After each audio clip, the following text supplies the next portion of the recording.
Yeah. I'm really the king of this shit for real, like. I've been holding back for too long with no more. Nah, turn that up. Young. Since I came back to the town, they can't really play me, can't even tame me. No to remember me slim. All I remember is that all of these niggas was shady. Grew with the money from baby. She never met me, she already calling me baby. Can't be a saint. I got a move like Frank, like I pushing Dake in the 80s. Since I came back to the town, they can't really play me, can't even tame me. No to remember me slim. All I remember is that all of these niggas was shady. Grew with the money from baby. She never met me, she already calling me baby. Can't be a saint. I got a move like Frank, like I pushing Dake in the 80s. I think I'm the life of the party. Casamigos to shots of Bacardi. You can get twisted like a Molly, or fucked in a Molly if you wanna leave like you froggy. Got you a bag and they salty, fumbling bags. Now you over here tryna fault me. Got on my job, I ain't hanging with Tommies. You know I love me and make sure remind me. Landed in London, now I'm getting 8. Can't take advances, I need me some steak. Can't write a verse if it ain't for 8. So many folks, they gon' think that I'm Drake. Make a Billy, now I play with the stakes. Bought a plane just to throw off the snakes. All this green, I'ma need me a rake. To the top is whatever it takes. All this product, they gon' think that I'm trucking. They think that I'm trucking. 100 million, man, I bet I still up it. I still up it. She said she love me, she know I be dumping. She know I be dumping. She wanna rock with me, I'm all on her stomach. I'm all on her stomach. I can't get distracted by treaches, cause they come in a dime and a dozen. Groupie hoes, they complaining and fussing, cause I can't rock with them in public, Know that I'm all on the rape, now she wanna mate, but I'ma just get on her face. Getting the money's a race, so I'm gonna chase and I cannot make no mistakes. They came back to the town, they can't really play me, can't even tame me. No to remember me slim, all I remember is that all of these niggas was shady. Grew with the money from baby, she never met me, she already calling me baby. Can't be a saint, I got a move like Frank, like I pushing Dake in the 80s. Since I came back to the town, they can't really play me, can't even tame me. No to remember me slim, all I remember is that all of these niggas was shady. Grew with the money from baby, she never met me, she already calling me baby. Can't be a saint, I got a move like Frank, like I pushing Dake in the 80s.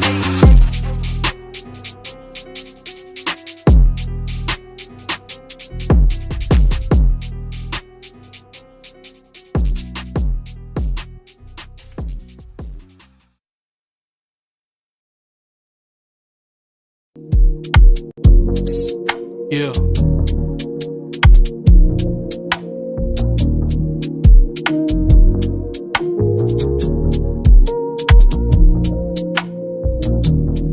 She know me as king, but today I told her she'll see me as sin or a God. Bow down, it'll give me your eyes. I come before you, but not as a mirage. To be the answer to all of your prayers. Get it now instead of waiting on later. Need a man that isn't stricken by greed. I'm only stricken when you get on your knees. Girl, don't pray for me, you can pray to me. It's blasphemous if you don't believe, cause I bear the fruit, but not off the tree. But I bear the fruit to show you you're free. Don't pray for me. All the things you wanna say for me, you can say to me. Activate my inner savior. Can't watch you act on your inner nature. I can't watch you slide down that pole. Watch new niggas take you home. I'm here to save your soul and purify you with that role. I can't just sit back and just watch you. You got a heavy burden, I'ma spot you. You feeling sick, I'll be a doctor. I want you to love me. I want you to love me like a God that you ain't never seen. I wanna be the heaven you ain't never been. I wanna purge the living that's been meddling. Life's a trip, keep you pedaling. Let my love just settle in. I write you letters in cursive. Just let me be the one you worship. Yeah, worship. You can pray to me, you can worship. Worship. You can pray to me, you can worship. Worship. You can pray to me, you can pray to me, you can pray to me, you can worship. Worship me. You can worship me. Hey, pray to me, you can worship. Pray to me, you can worship. Hey, pray to me, you can worship. Worship. Hey.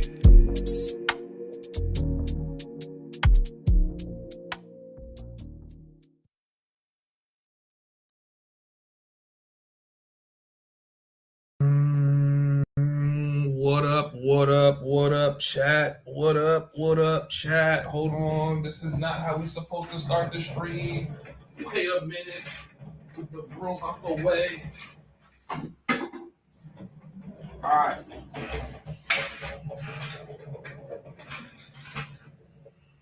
Chat, we are back. It's your boy, guys. You already know what it is. Come in and hit the like button. It's your boy, Mosa from the Homies Hub. Welcome. A lot of shit we got to talk about today. A lot of things to go over. But first and foremost, make sure that you guys hit the like button on the way in. Comment. Let me know that you guys are in the chat. If you're not already in the Discord, join the Discord. Let's get it. So I wanted to talk about a few things. So this this live stream was originally supposed to be like a stream where I kind of came on just on some late night shit and had you guys kind of help me plan my trips. So you guys know we've been in Thailand for a minute. We've been in Thailand since like September. Well, we've been in Asia, and then we kind of did a little Asia tour for about a month. But I'm back in Thailand, and I'm leaving Thailand real soon. You guys know we have the homies meetup inside of Medellin. Now, after the homies meetup, which we're going to talk about, in a few, after the homies meetup, I don't really know where I want to go per se. I know last stream we were talking about me going to Brazil. I think that's a very strong possibility just because I already know what to expect in Colombia. So it's like Brazil, I feel like I should start planning for that trip now. I got to start planning how I'm going to shoot content, the kind of content I'm going to be doing. So right now, just because we kicking off the homies app and the homies meetup, going back to Colombia to like get that content, I think is going to be good for the channel. It's going to be good for the platform. But I'm open to like other places. I think we got to start talking about places that's good to live, right? So I've seen a couple dudes that's been leaving commentary on other people's comments, and they'll say things like, instead of living in like Colombia or DR, and they'll live in a country that isn't too far from those countries, but then they'll just frequent, right? So I'm like, okay, so what countries are good and for what reasons, right? Taxes, this, that, and third, XYZ. I just need a place that feels safe like Thailand, but it's cheap still. Like Thailand has the safety component. I think a lot of you guys feel as if the women don't look as good, but I don't know. Like, I feel like the women are not that far off from the women inside of Colombia. Like, obviously, you have the ones that's going to just stand the fuck out, right? Like, I think personally the girls in the coast look better than the Paisa chicks, but that's just me. But I think the Thai chicks definitely can compete. There's some real good-looking Thai chicks out here in Thailand. So I wouldn't sleep on Thailand. I know a lot of you guys are watching me, and I've been meeting a lot of you guys in Thailand too. So shout out to those of you guys that I've been meeting in Thailand. I've been meeting a ton of you guys in like Thailand that's been telling me like, yo, bro, it's my first time out the country. It's my first time in Thailand, my first time inside of Colombia. You know what I'm saying? So Brazil is wild. I love Brazil. Okay. Says how long will you be in Brazil? I think I have to give Brazil a minimum of 30 days. I think it's going to be one of those kind of vibes. I give Brazil a minimum of 30 days. Like, I'm going to absolutely exhaust Colombia. Shout out to my guy, Black Migo. He sets the live stream off early with the $5 Cash App. Says, salute. I appreciate you, my G. Those of you guys that's in here, hit the like button, right? Bless the Cash App. Send a super chat. Make your love known. So I've been meeting a lot of you guys out here in Thailand. I'm not going to front. Y'all got me feeling like a mini like celebrity because I can't walk throughout Pattaya and not get recognized. I could be on Walking Street. I could be on Soy Bacau. I could be anywhere and I get recognized a lot. And it's crazy because I feel like most people know me from Colombia. But those of you guys that watch like the Colombia content, I guess you guys frequent Thailand because you guys know Thailand is lit. So shout out to all of you guys that's been showing me love in person, telling me about your travel stories and things like that and places you want to go and like what you want to do with your careers and with your life and shit. I think that's dope. I think right now I'm at that point in my life where I need to pick somewhere and settle down. And I feel like, like we're going to jump around a little bit for sure. I just feel like I got to get all my travel out of the way because I'm on a time clock. Like, you feel me? Like when you're a dude like me, it's only a matter of time before you get some girl pregnant, bro. You know what I'm saying? I feel like that's going to slow me down. So I feel like I got to get all this travel shit out of the way now and pick all of like the destinations that I want to go to now and kind of just go. Like we said last stream, I've been looking at Africa.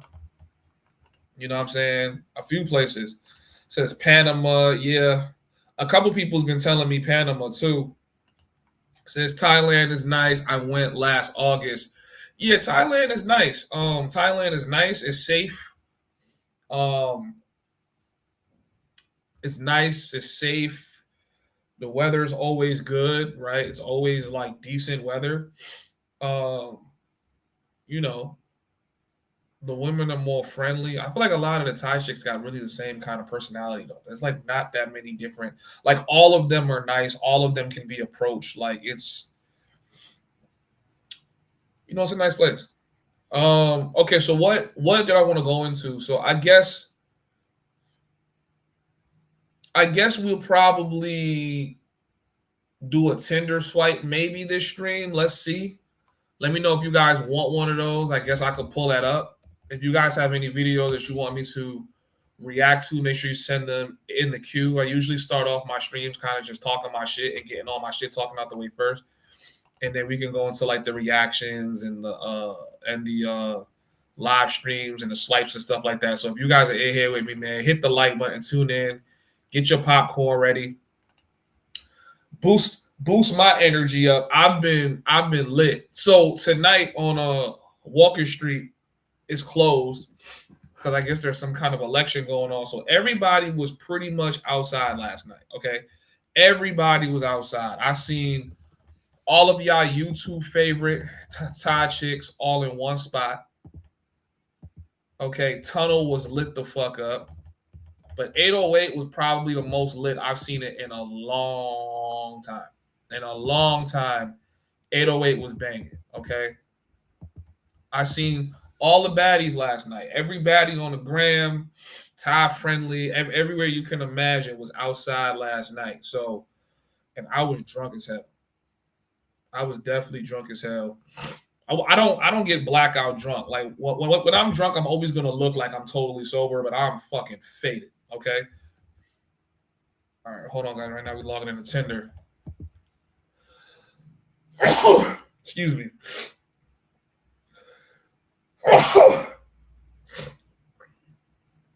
So yeah, a lot of fire shit was outside last night. After being outside last night, I would personally say that I think Thailand, Pattaya specifically, got some hidden gems, and I just think overall Asian women have grown on me, to be honest. Salute to most of the homies hub, but you mentioned that you get noticed now that you see the effects of the influencer vlogger or YouTuber having an effect on these places. Yeah, absolutely. YouTubers deeply affect how these places end up as it pertains to like tourists. I would say like you could watch a city you love start getting worse off because people keep putting it on YouTube. And then not only that, people try to emulate the formula. So if they see me doing something in Medi, people mimic it. Now you don't think you have as much influence as you have until you meet people that recognize you, right? Like I have been getting recognized. I've been getting recognized on YouTube for almost the last 2 years. But this year, 2025, has been the most I've been recognized. Like, I get recognized in Medellin. I've met some of you niggas in Medellin. You say, yo, bro, I watch your channel. I fuck with you. I met some of y'all in Cartagena. I met most of you guys in Thailand. Most of y'all, I met y'all in Thailand. I've gotten recognized almost every day. Every day. And it gets crazier when the local girls recognize me. Like but they're not even recognizing me from the homies hub. They're recognizing me because I post content on my Mosa channel. And I don't even get a lot of views on that shit. But not my Mosa channel, my fucking social media. I'm not somebody who looks at like 4K subs, 10K, 20K subs and say, oh shit, I got a lot of subs. I look at it like, oh, this is, I'm still a small growing YouTuber. But when you see the impact that you have, from what me and Jeff and Nate were doing in Medi, I watched a lot of dudes come to Medellin and try to emulate it. Like they wanted to come and do the same shit we was doing. They wanted to have their cameras. They wanted to walk through Parquilleras. They wanted to like do all that shit. Not saying that we were the first niggas doing it, but we were some of the first dudes that was actually like interacting with the shorties and putting them on camera and talking to them. And they was down. You guys can go watch some of my older vlogs. You'll see. I walk up to the bartenders. I walk up to the girls just standing out there. at the park. You know what I'm saying? You know what I'm saying? So, and they be holding the camera for us. Like we've made a lot of girls cool with being filmed in Parky Airs, right? Just because of what we had going on. So I watched a lot of other dudes do that directly after us. At this point, you kind of almost got to throw Skeeta in there too, because Skeeta isn't there as often as we are, but Skeeta is one of the niggas we always with. You'll catch Skeeta in several of my vlogs. You'll catch Skeeta in several of Jeff's vlogs. Skeeta's doing his own thing. You know what I'm saying? It's like, man, Skeeta always got a fire banging vlog for y'all, but you know, you watch us, you watch Skeeta, you watch a lot of dudes was trying to emulate what they saw us doing on a regular. And truth be told, you could probably ask Skeeta, this shit just feel like we just doing us. We're not even trying to really, you know what I'm saying? Like, yeah, like we're going to get the content, but we not doing anything that we don't do on a regular basis. Me and my niggas, all we really do, we go outside, bro. We chill, drink, Mac, and we, you know, see a little vibe we like. We talk to her, we hit it off. Some girls is gonna be for content, some girls just gonna be for the night. You know what I'm saying? So that's kind of what our lifestyle is. But you feel me? Like we some young niggas. So there's not a lot of young niggas that's like always constantly traveling. A lot of the dudes that are traveling and moving around are usually older guys. You know what I'm saying? Like they're like retired or they got property. You know, they got a pension. They was in the military. I think Skeeta might be 25. Jeff is 25, Nate's 25, I'm 29. I'm older than all these niggas. I'm kind of like the older bro. You know what I'm saying? I'm turning 30 before all these niggas. So, you know what I'm saying? So, but yeah, but overall, I do think YouTubers are definitely affecting these places for sure. I think the countries are watching YouTubers. Like I think they have a watch list of YouTubers that they do watch. I think they watch niggas. I wouldn't be surprised if they've watched me at this point. I don't think they would recognize me if they saw me. Like, you know what I'm saying? Unless you're like a dude. Like, I feel like the only niggas that recognize me are people that watch my live streams. If you don't watch my live streams, you're probably not going to recognize me or realize that, oh, like that's the homies hub. You know what I'm saying? Like, at least I think. I don't know. I feel like the only people that really recognize me are people that watch my live streams. What's good? What's good? Nigga said, Pafon. Yeah, bro. She's out here, bro. Yo, how did she get so popular on the gram? Does somebody have any like history on that? Like how did she get popping? Like, was she like an influencer or what's the vibe? Final Form, what up? Aaron from Ishval, what up? I'm gonna go through y'all comments and then I'm gonna give you guys details for the party. How much you need, Black Tiger, big homie Mosa got you, bro. Mosa is the newest superstar, bro. I appreciate that, travel lover. I don't really feel like a superstar. I know I pop my shit sometimes, and I'm gonna always talk shit to niggas I feel like are way beneath me, but I'm not a superstar by any right, bro. I still feel like I have a lot of work to do. I feel like I want to put out better vlogs. Right? Like I could do the commentary content all day. That's what I'm good at. That's kind of just like what has built up the channel. But I want to get back into lifestyle vlogs. And that's kind of one of the reasons why this like party was so imperative, because I needed to show you guys something different, right? And you guys will see when you come to the party. Like I've already been making phone calls about certain things and events we're gonna have at the villa. You guys have never seen no shit like what I'm about to pull off March 27th to the 30th. You've never seen any other YouTuber pull this shit off. You've just never seen it. So I say just stay tuned, man. There's a lot of powerful power plays being made this year on my return to Colombia. There's a lot of power plays being made. It's not just for YouTube content, right? It's way bigger than YouTube. YouTube is kind of like the engine right now that's making it run, but it's way bigger than YouTube, right? Like this, like you guys have to remember, I'm really an artist. Like I'm an entertainer, right? The Homies Hub was my platform to connect with my homies and have conversations with them, talk shit. Like this was supposed to be barbershop talk. This shit turned into a travel platform, entertainment, all everything. And I just realized like I've been trying to separate a lot of my endeavors where I have other YouTube channels that I don't even share on the Homies Hub. I got business. I even go by different names on other platforms just so that I can make sure that the content stays separate. But I realize like everything I'm doing with the Homies Hub blends perfectly well with what I'm doing in music, especially when it comes to the nightlife, to the party, and to the vibes. So I'm like, I have to bring you guys all of that March 27th to March 30th. I have like that has to come together perfectly meshed into one where y'all gonna see this homies shit turn into like something that's gonna be toured. Like we might be hitting up different countries, throwing the biggest parties, and it's gonna be invite only. Like we're not inviting random niggas. Like you either get there or if none of the homies come, it's gonna be Mosa X 50 bad bitches. Like every single event.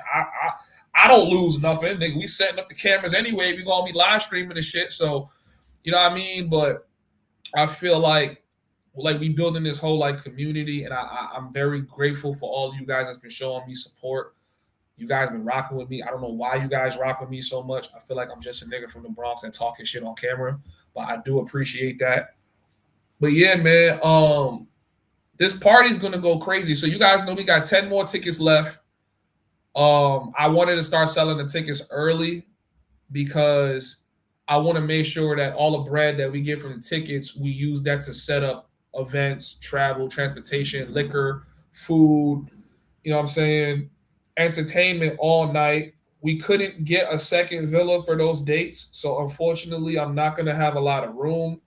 We thinking about doing like an air bed vibe, or we just going to have, you know, several cars that's going to be ready to take people back to the city when it's time. So, what else did I want to say too? A lot of girls are coming. A lot of girls are confirming. A lot of girls want to come from Cartagena to the party. They're trying to come from Cartagena. There's a stacked list of chicks coming. We probably gonna roll out like the lineup once the trailer for the party drops. We're probably gonna roll out like the lineup to the girls that's coming. We already locked in DJs, entertainers, the events that's going to be going on. We locked that down. I think we probably going to do some good catering there. So what I'm trying to do, I got one bad assistant bitch. She's super duper fire. Speaks Spanish and English. I don't really know if I want her there because I feel like she needs to understand the energy that's needed. I don't need no bougie bitches. I need bitches that's kissing niggas on the cheek as soon as they walk through the gate. Like it's got to be vibes like that. So, but I got a couple of them. Said I want to make it for Song Cran. Black Tiger, if you don't come to Medi for the meetup, I definitely think you should do Thailand, bro. HH Global says, quick question, Mosa. I am overweight, ugly. Will the top tier chicas in the park and Medi give me the time of day? As long as you got some money, nigga. You be all right.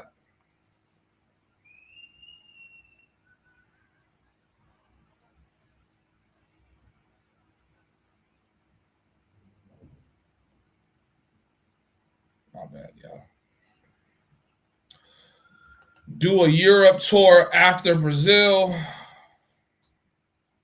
Colombian immigration denies a foreigner for having a bag full of condoms. They're not playing right now. I think Colombia is doing some of the I don't even think it's Colombia. I think it's Medellin, right? Like, was it Medellin that denied the nigga, or is it like the whole of Colombia?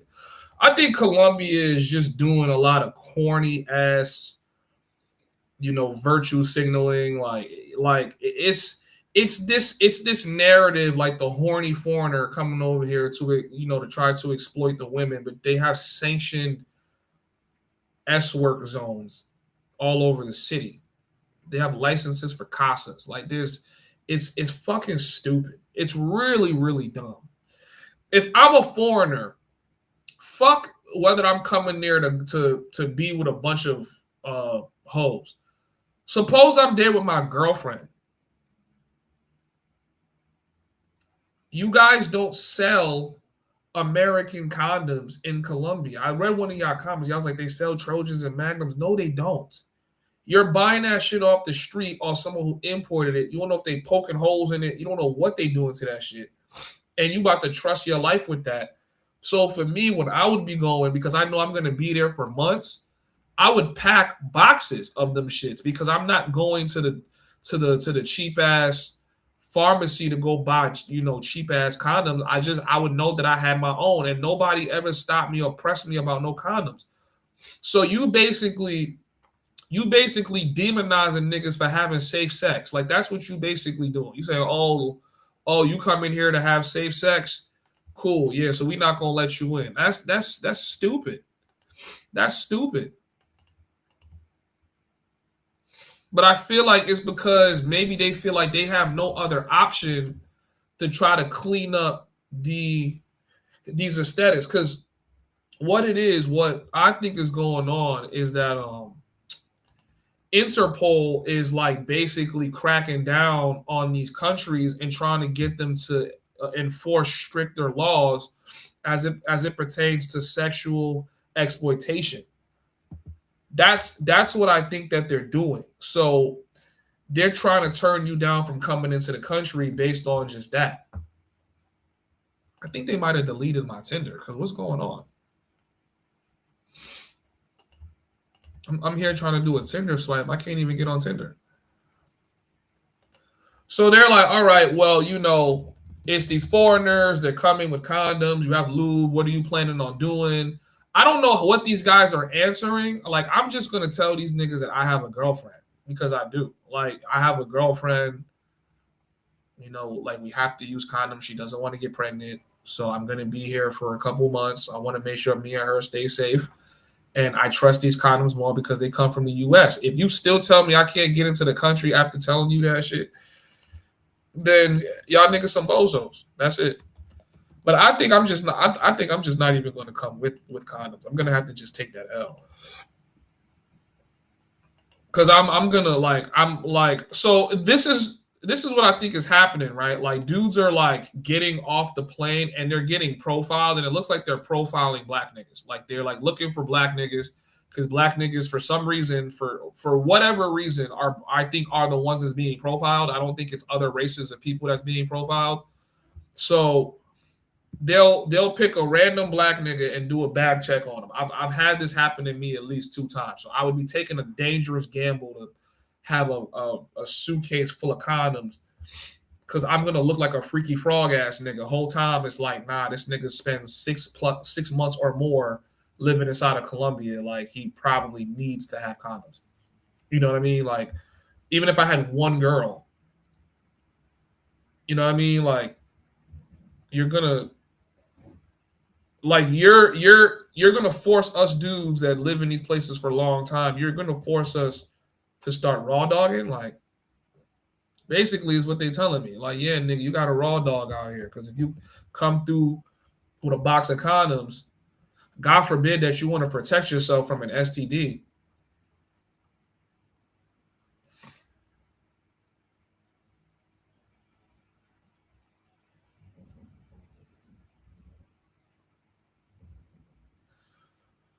Y'all niggas gotta stop outing niggas in my comments because this is how niggas gonna make me the face of, you know what I'm saying? Like, don't tell me what Thai bitches you was smashing, bro. I don't, you know what I'm saying? I'm happy for you. I'm happy for you. You know what I'm saying? She looked nice. She, you know what I'm saying? She's good. But this is some of what I'll be talking about when it comes to like cuffing these like Thai chicks. Like I think I was telling you guys, I was with one Thai chick and I was feeling her. She was cool. Like I know what she do, but I wasn't caring about that because I wasn't cuffing her anyway. Like we just having fun. But I just lost all interest in her when she started naming YouTubers that she was hanging out with. And I was like, ugh. And then she was telling me YouTuber niggas she let smash. I was like, ugh. Like, I'm like, yo, I don't want to know that shit. It was damn near every Thai chick I met, someone else told me that he done had her. Right? Like, Or if I had a Thai chick first out of my known circle, she easily became ran through by the homies in a short period of time. So it was just like, because us as niggas, we all like the same girls. Like I'm like realizing it. Like if you go to Thailand often, anything I've had, you're probably gonna want her at some point. And I'm not mad at y'all niggas for that. Because a lot of the shit I had here in Thailand has been fire. I mean, it's been short, petite, thick. Like, I feel like I almost want to do a documentary talking about how bad the bitches in Thailand are. But I feel like I didn't get the best footage. I got the best footage of Medi, but I don't think I got the best footage of Thailand in just regards of like just compare and contrast the baddies. Like, so none of these chicks are like baddies, like, oh my God, but they're definitely foldables. Like, I take this, here's how I always see it: take any one of these chicks, dress her up in some office attire and sit her at work. And if you sitting inside of your cubicle and you keep picturing what she might look like if y'all was to hit it off, and she become what you think about every time you at work, the bitch look good.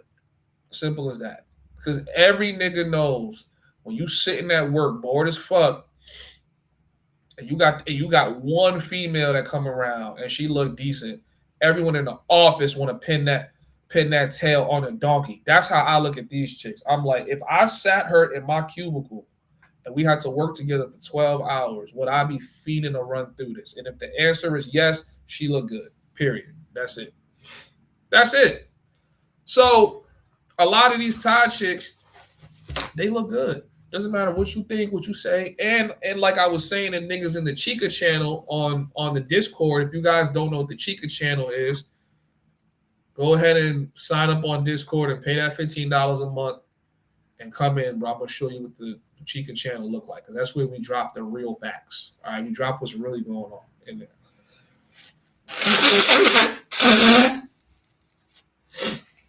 So all of us got the same taste, right? So because we all got the same taste, if you see an Asian John with the clappers,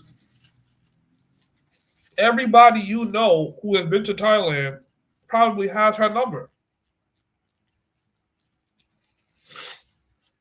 Now, there's a few chicks out here that like only fuck with like certain types of niggas.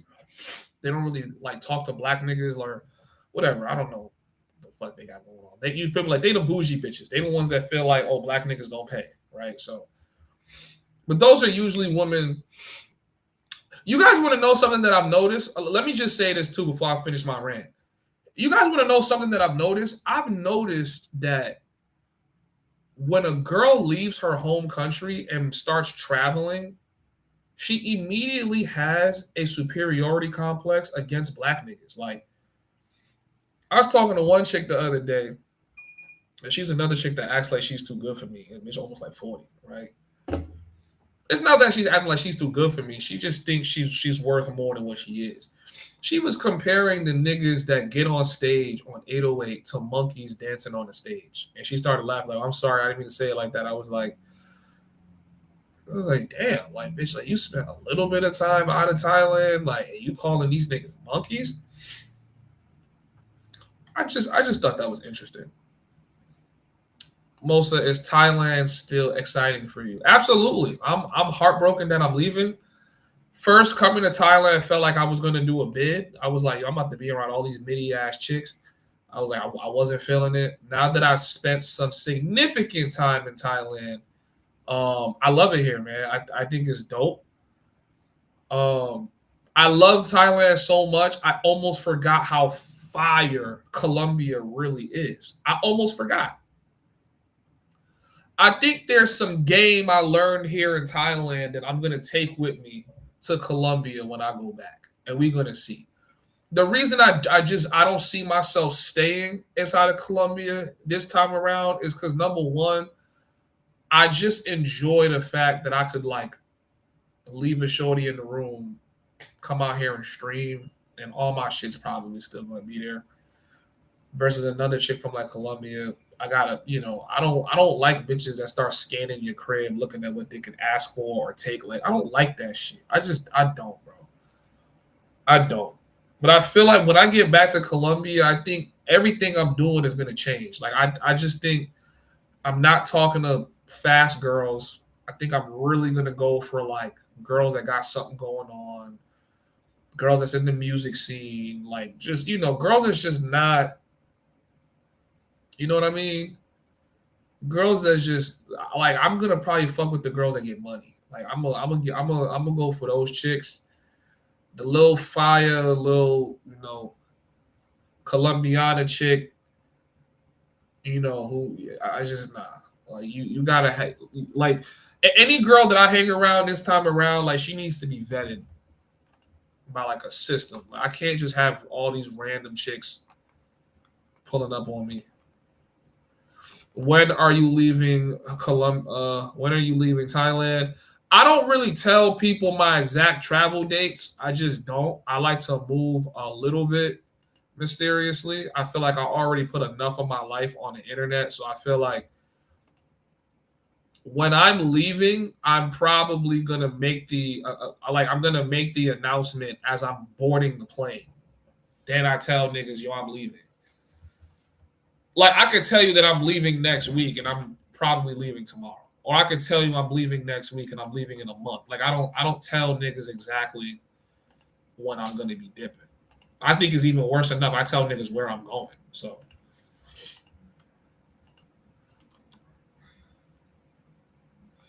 you don't need the bros falling in love with the atmosphere girls. I avoid those women. I think it's hard to not end up falling for some of these chicks because their energy is just so intoxicating. So I can understand how some of these niggas feel. I just think a lot of niggas forget that like these chicks are ran through. Like when you meet a chick in Pattaya, she's in Pattaya for niggas. Like I was thinking about this shit this morning.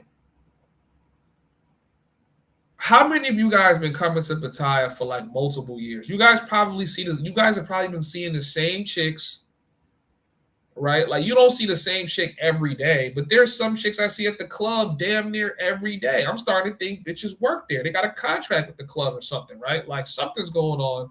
I see these chicks every day, and I was like, I could almost put money on the fact that if I were to leave Thailand and not go back until 2027, I would go right back to Walking Street and see the same girls. It's the same thing in Medellin. My first time in Medellin, I saw a set of girls. I saw even a set of girls that came from CTG. The next time I came back, it was the same girls. I went to see. I just went back to CTG in 2025 in like July or June or something like that. I'm seeing the same girls I saw in 2023. Like it's like. So, like, you have to understand, these girls are going to be there all the time. They're always going to be there because they have no other financial capability to not be there. Maybe one or two of them find a sponsor or land a really good job, which is very unlikely, but you know what I'm saying? And then, like, you won't see them, right? But the majority of the time, all of them are going to be there. Because I was on some shit like, I'm leaving Thailand. I need to make sure I bag as many of these Johns now before I leave. And I thought about it. I was like, I'm going to see these bitches when I come back. Like, they're not going nowhere. And my point of saying that is, if she's always, like, some of these girls are outside every night. I think it's excessive when I go out Wednesday, Thursday, Friday, Saturday. I don't do that, though, but I usually only probably do Friday, Saturday. Sometimes I only do Saturday. But, I have a week like this week. Well, I said, fuck it, man. I'm going to go out every night, try to get some content, try to meet some vibes. And I see the same girls outside every day. And I'm like, bro, if that's your girl, the likeliness that she's getting plugged by niggas is not even like, oh, nah, she's being like I see some dudes and they like FaceTime their girl to see what she's doing. Right? And sometimes I think they just FaceTime her to see where she's at so that she can pull up. Other times it's like, nah, like they stay on the phone with her the whole time during the call. Like, okay, so you cuffing. Like, you know what I'm saying? I'm like, bro, the second she gets an opportunity, she's gonna pass her number up, and some nigga gonna fold her. So it's like, what's really? No, I don't want to throw no darts, but like I said in the Discord, some of y'all favorite Thai chicks off of YouTube, I see them in person. They're going super going. So I'm like, I couldn't fall in love in Pattaya. I didn't even want to really do no content with none of the chicks. I still feel like when I go to Colombia, even if a chick is fast and she's ran through, a lot of YouTube hasn't seen that. So it's kind of like, it's easier. I feel like when you start putting ran through chicks all over your YouTube, it just lowers the quality of your channel. I don't know. That's just me. I don't want to, like I said, I feel like y'all niggas think I'm like invested in what these other niggas is doing. I really don't give a fuck what none of these niggas is doing. You know what I'm saying? But yeah, a lot of niggas is falling in love, and I just think that they forget where they're meeting these girls. So do you enjoy Colombia more than Thailand? I enjoy Colombia for different reasons, and I enjoy Thailand for different reasons. I enjoy Colombia because when it comes time to shoot content, depending on what the content is, I know I'm going to find what I'm looking for in Colombia. I know if I wake up and, you know, I don't want to make it about the women, but that's really all this shit really is about. That's all niggas talk about, really. But let's say I want to find a model and I want her to model my upcoming clothing brand I haven't, you know, like released yet. And I'm just taking photos of her. I know I can find the slim, thick, long hair Colombiana. If I want to, you know, I don't know. Like, there's so many different things. But I think most of Colombia is women. Most of it is the aesthetics of the women is why you go back, right? Because the content picks up, the views pick up, you feel the seductive energy, you know what I'm saying? Like, you speak the Spanish, you get the passion from them. And overall, they're just different. Like, I don't want to badmouth any other type chicks because I do have company, so I don't want to violate, but they're really, like, there's nothing coming close to the Colombian chicks. There's nothing coming close to that. The cleanliness is different. That's another conversation we don't have. Like, the fucking cleanliness is on another level. Like, not to say every chick is super clean, but virtually every chick I've ever met in Colombia, most of the time, 9 times out of 10, is like, she smells good everywhere. That has not been my experience here in Pattaya. So you don't need condoms. Raw is law. I ain't doing that. And the condoms in Maddie are hella small. I was hot when I ran out of my gold Trojans. Bro, that's what I'm saying, nigga. Like, I'm a nigga that's on the bigger side, so I'm not about to be using these little ass, feel me, like Colombian nigga condoms. Like, I can't even put those shits on. I need full-blown, extra big magnums, like extra large. Like, that's my vibe. You about to make me have, you know what I'm saying? I'm probably gonna end up just taking this shit off when I get over here. And that's, I'm like, bro, come on, bro. Guys, hit the like button, man. We've been on live for 40-something minutes. Hit the like button, bless the Cash App, $homies hub. You guys are asking me, hey, man, when's the homies meet up? I literally have a banner floating right beneath me. You can see, you see it going? You see it? You see it? Read that shit. Read it.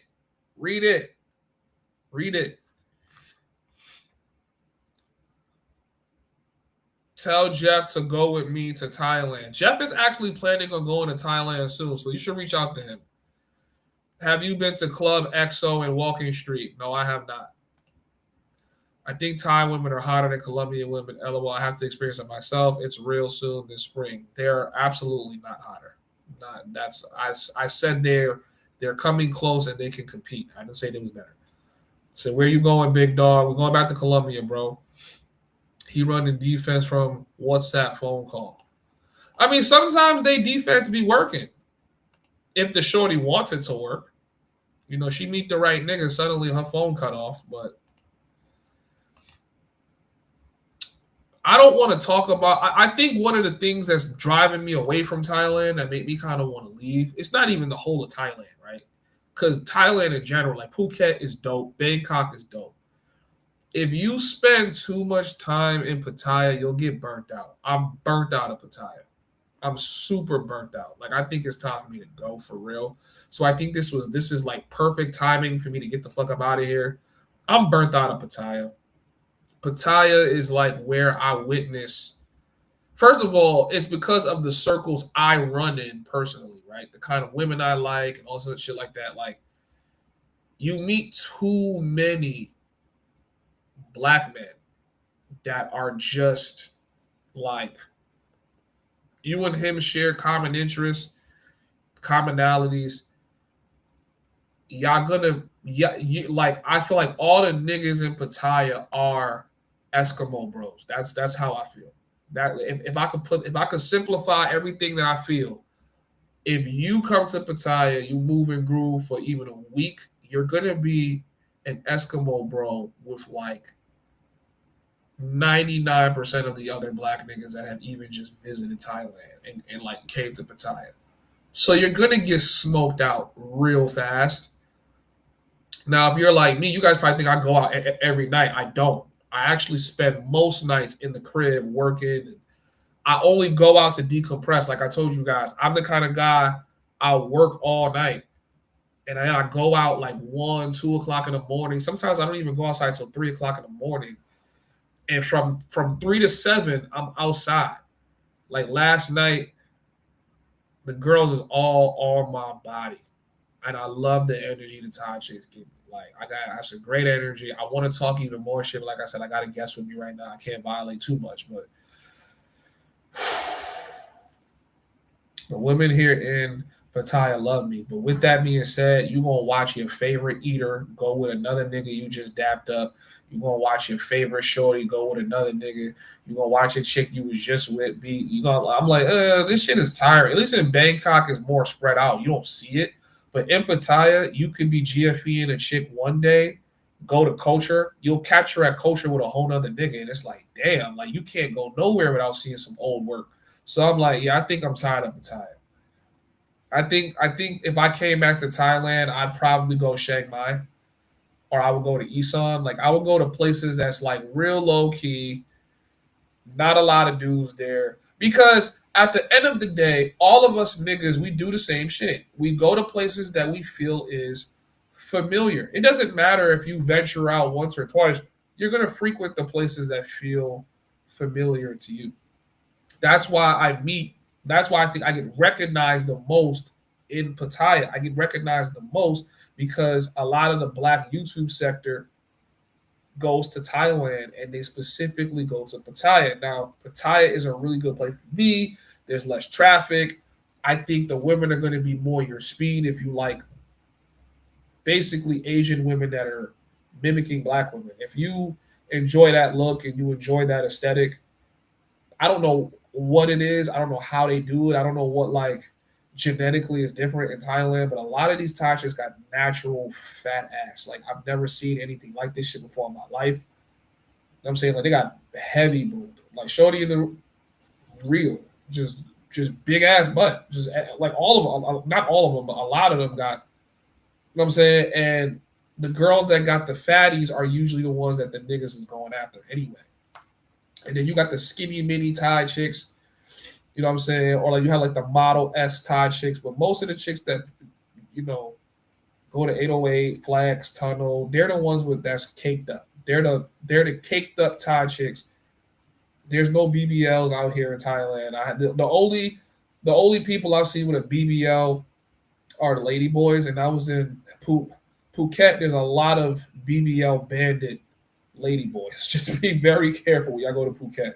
If you look at anything from the back and it look nice, I can guarantee you might want to double check because you might be, you know what I'm saying, looking at a man that is cosplaying as a woman.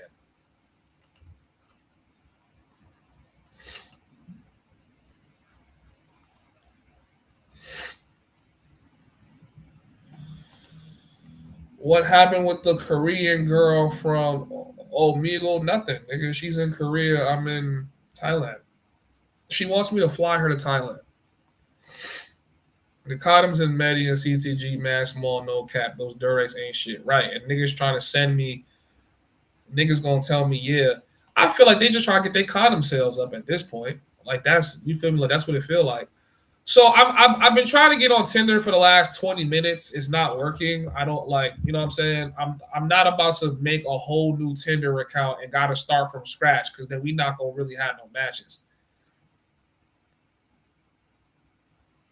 Oh, maybe they deleted my Tinder. Cause why am I not signed on? I think they deleted my Tinder, guys. Cause why am I signed out of Tinder? Be careful with these conversations y'all have with some of these girls on Tinder too. Some of these girls will like bait you into a conversation they know you're not supposed to have on the platform because they're so desperate and thirsty.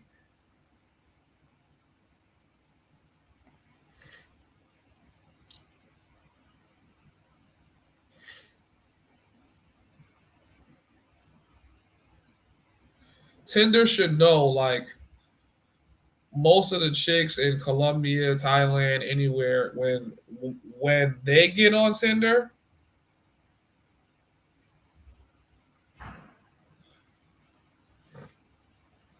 yeah, guys, I think they banned my account because it's making me create a whole new account. Guys, hit the like button. Hit the like button. Bless the Cash App. I'm gonna start going into like the reactionary content now.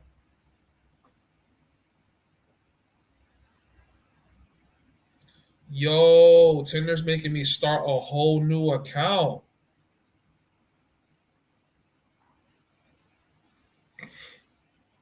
Yo,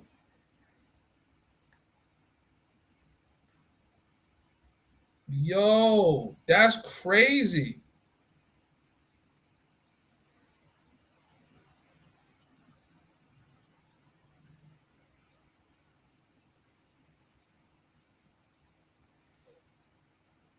That's crazy. So Tinder's making me start a whole new account, guys. Maybe I logged on the wrong email. I don't know. It seemed like they deleted my shit.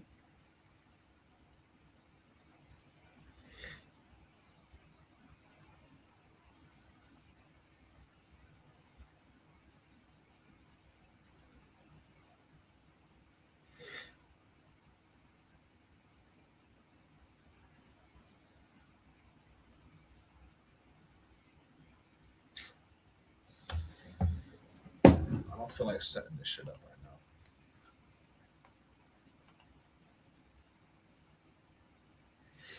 now. Mosa, have you saw the Eastern European from like Moldova, not the Russians? I saw them inside the Indian club in Pattaya, and they be asking for a lot, meaning more than all the baddies in Colombia. So when you leave Pattaya, everything goes up in price.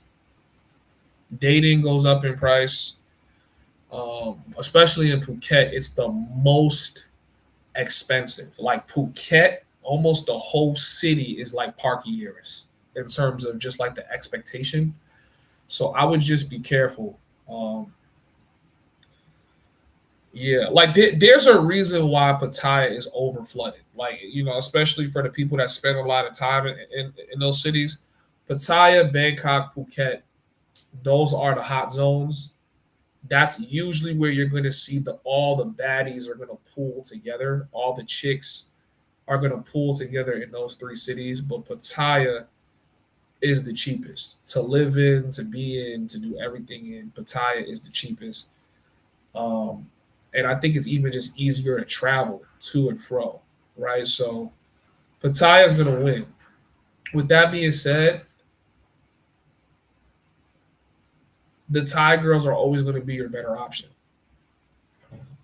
because the African girls, depending on where you go, like the African girls have expectations. The Russian girls I heard are the worst. Any of the European girls I heard are the absolute worst to even deal with or talk to. Um, and it doesn't matter what the like what for. Like it could be dating, it could be whatever it is. Like I said, I matched with a Russian girl. We were supposed to go on a date, and she just kept trying to have me treat her like a princess before I even met her. And I was like, yeah, no, I can't do that. In Thailand, most ninjas want the Malaysian slick dick that's a 9 off of themselves and expect me to pass on that baddie. Nah, it's my turn. Yeah, nah. You if you even have any chick with any semblance of ass in Thailand, you're gonna lose her, or you're gonna be like there's listen. There's a lot of there's an influx of black niggas coming to Thailand, specifically Pattaya. I am one of those niggas. Okay, I am one of those niggas. I never had any intention of going to Thailand. Niggas kept saying, "No, bro, you gotta go, you gotta go, you gotta go." Now I'm doing that to niggas. Nah, bro, you gotta come. I'm telling Jeff, bro, you gotta come to Thailand. You gotta come to Thailand. Because he's like, bro, I'm not really seeing shit I like. I said, bro, what you're seeing on YouTube, cameras do not capture the essence of Thailand. Like I'm gonna just let you guys know this right now. Cameras do not capture the essence nor the beauty of some of these chicks, right? Like, and I don't exactly know how to explain it, but do you guys remember that live stream I did where like I just walked out like I walked out randomly 6 o'clock and within 20 minutes I was on a bike back to the crib with some girl, right? And she was like short, thick. She has a very Asiatic face. Like she looks very Asian in the face, right? Which is nothing wrong with that because there's some beautiful Asians. But you guys know what I mean. Like, she looks like an older Asian woman, in my personal opinion. If you saw her on camera, all of y'all gonna say she's mid. Like, oh, she's mid. Okay, when you see her in person, your whole perception of this girl is gonna change because you're gonna see how thick she is. You're gonna see the way she dressed. You're gonna see all the shit, and then you're gonna say to yourself, "Damn, I need that." Trust me, trust me. You gonna look at her, you gonna go, "Damn, I need that." Every nigga I've seen that saw her in person goes, "Damn, I need that." But it's funny because on camera she looks terrible. Like I think she looks absolutely horrible on camera, but in person she looked good. Like it just is what it is. That's how it is in Thailand. Some chicks are photogenic. I would say most of the chicks out here are not photogenic. I know one chick in particular, the one that said like she thinks some of the niggas that get on stage in 808 be dancing like monkeys. She's a girl where if you go on her gram, she look alright, but you see her in person, she looks way better. And she was saying that shit to me too on the phone. She was like, a lot of guys say that I look better in person. I was like, okay, cool. Like, but I saw her last night. I'm like, yo, she does look better in person. Like, way better in person. She don't look good enough for me to chase her, but she looked good. So I'm like, that's how a lot of Thai chicks are. Like, they look way better in person. Like that's now I'm not gonna tell you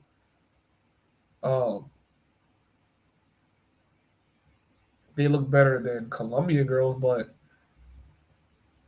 I would say a lot of Thai chicks look better than a lot of the girls y'all dealing with back in the States. And that's just that's a fact. I'm sorry to tell it like that, but that's what it is. I don't think I've seen a single one of these thick Thai chicks that I couldn't see working at, some strip club in Miami, Starlet. Like I could see any one of them getting a job there. Like I could see any one of them getting money there. You know what I'm saying? So that's how I just know, like, if you want to meet the most beautiful women from any race, you got to go to their home country because that's where they at. And like I said, Thailand is like everything's natural in Thailand. So just that's it. I don't want to sound like a fucking wagonologist.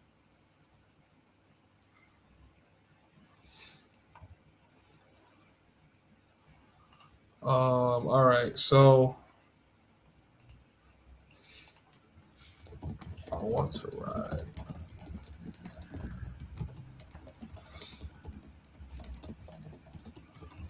All right, guys. So let's do some reactions. All right, you guys can send me anything you guys want me to go over on stream. I ain't gonna be on stream too long because we only have $5 and at 20, 40, 50 minutes in. So I'm just coming on here to talk to the community. As you guys know already, we have the tickets for the party for sale. We got 10 more tickets up, so make sure you guys buy it. I think we're gonna cap it at 20 dudes. So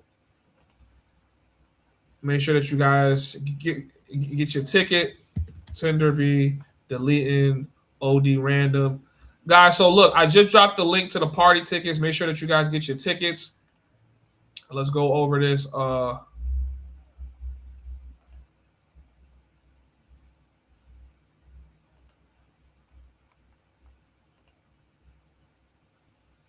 on, chat.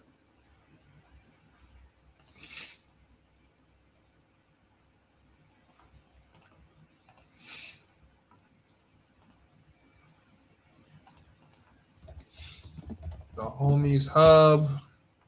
I send all these like all the shit that I see. I kind of just send it to myself before I go through it.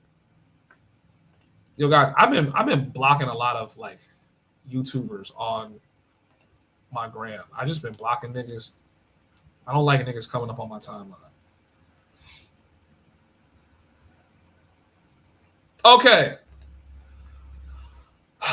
All right, guys.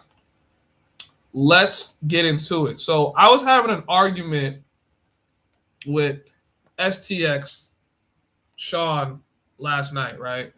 I was having this argument with him because he likes to randomly come in my inbox and just troll. And basically, if you guys remember the little video segment I did where I said, yo, if King 68 the Great can clap my shorty in one night and I got to court her for 3 to 4 months, I said, I'm not courting shorties at all. I said, I'm just not. And his whole argument was, oh, well, he's King 68 the Great. You not. I think that's a terrible mentality to have.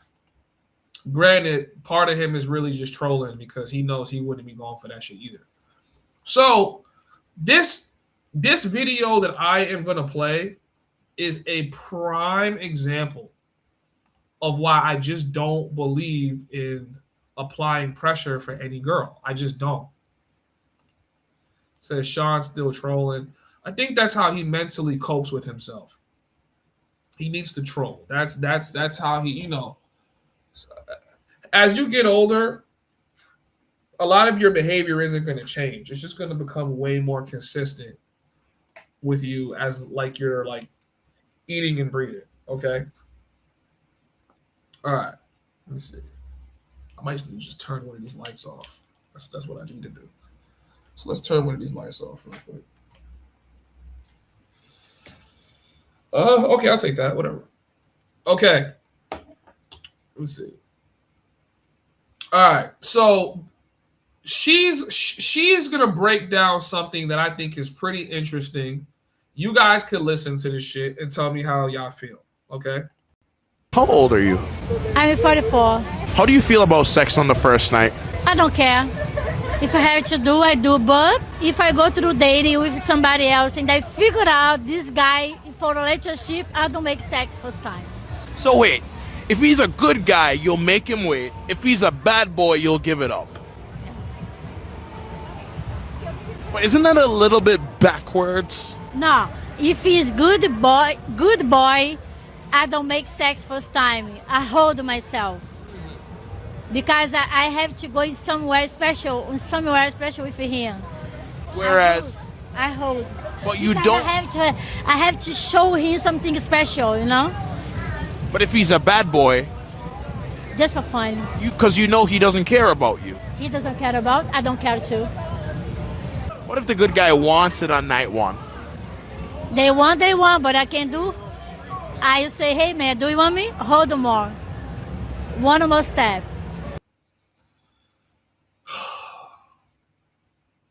Even hearing some shit like that is so like disheartening because it's like this is how a lot of women think. A lot of women think this way. They feel like, yo, if he's a good guy and he's good for a relationship, I'm gonna make him wait.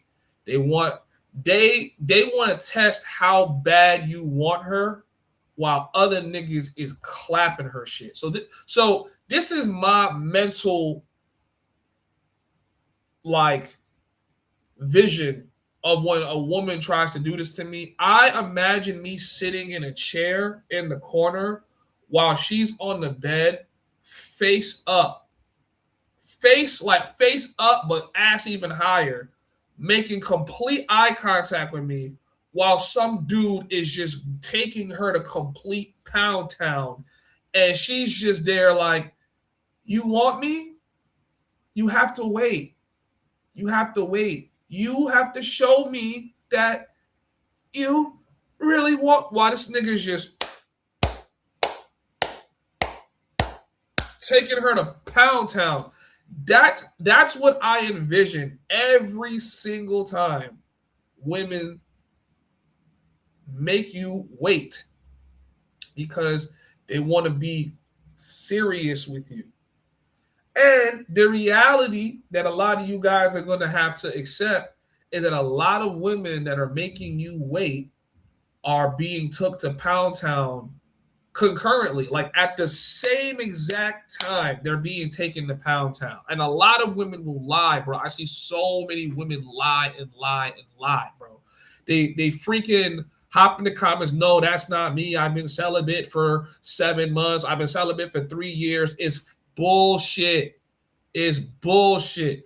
Yo, bro, I feel like I don't want to spread my like hatred for their nature right now on video. I'm trying to stop doing that, but it's like it still irks my nerves the way women lie for no fucking reason. Like, why would you even lie and say you ain't have sex in 3 years? Like, why would you even lie like that? Like, you don't have to lie, bro. Like, you could just say what it is, but the reason you lying is because if you tell the truth, it's going to lower the perception of value that you think I have when I already don't have it. I already don't believe you. So it's kind of just like, you know what I mean? So when trust me, ask any girl the last time she had sex. If she's on she has a 90-day rule, and she'll tell you she hasn't had sex in so long, and she's lying.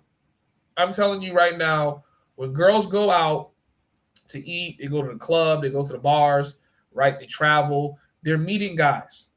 And what they do is they kind of convince themselves with their own lie, like, well, I didn't fuck that individual the second I met the individual, so technically I'm not going outside to get my cheeks clapped. But what she doesn't consider is when that guy's smooth, he's charismatic, he's texting her over a few days. She's gonna get took to Pound Town within a week if she likes him. And if she really like him, she's gonna get took to Pound Town within the same night. And if you guys been downtown Orlando, Miami, you know what I'm saying? You go to certain parts in Florida. I'm pretty sure you can go to certain parts in other places in the world, New York. If a chick like you, she's going the same night, bro. Like, she's not about to, like, you're not waiting for, like, she's going the same night. And the problem with that is when she's going the same night, there's another dude that's texting her. So I got a college story for you guys, right?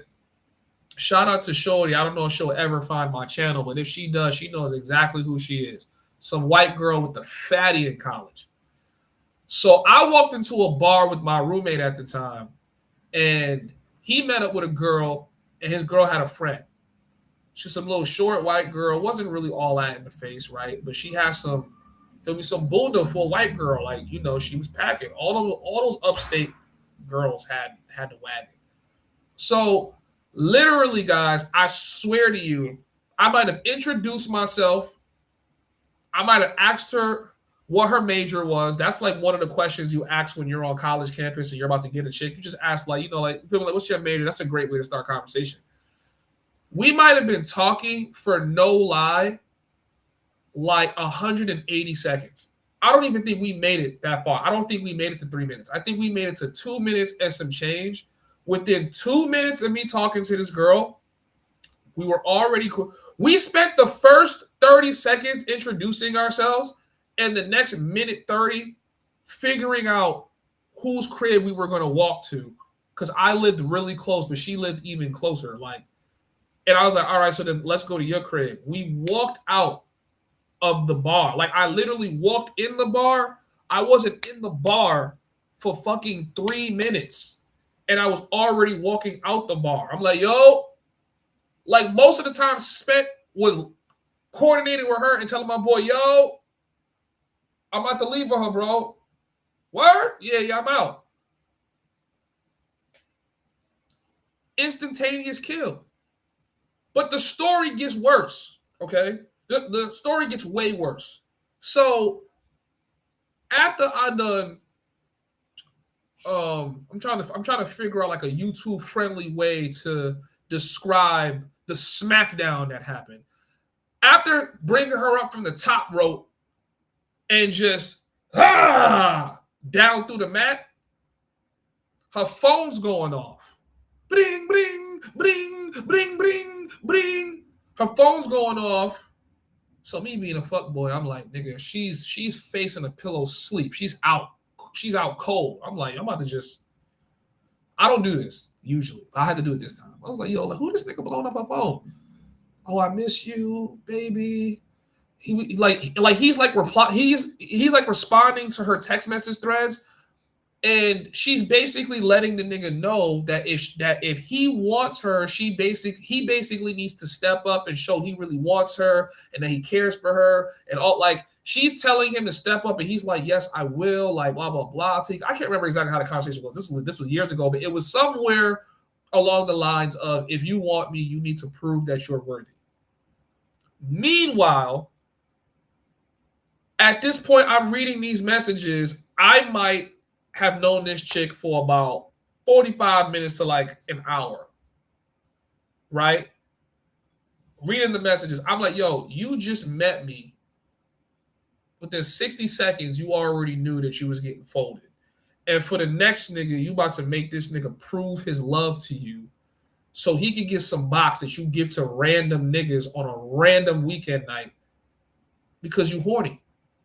And hearing this woman say this shit and looking at her, I could tell you right now, this is one of them chicks that I could fold within 5 minutes of talking to her. Like, it wouldn't even take 5 minutes.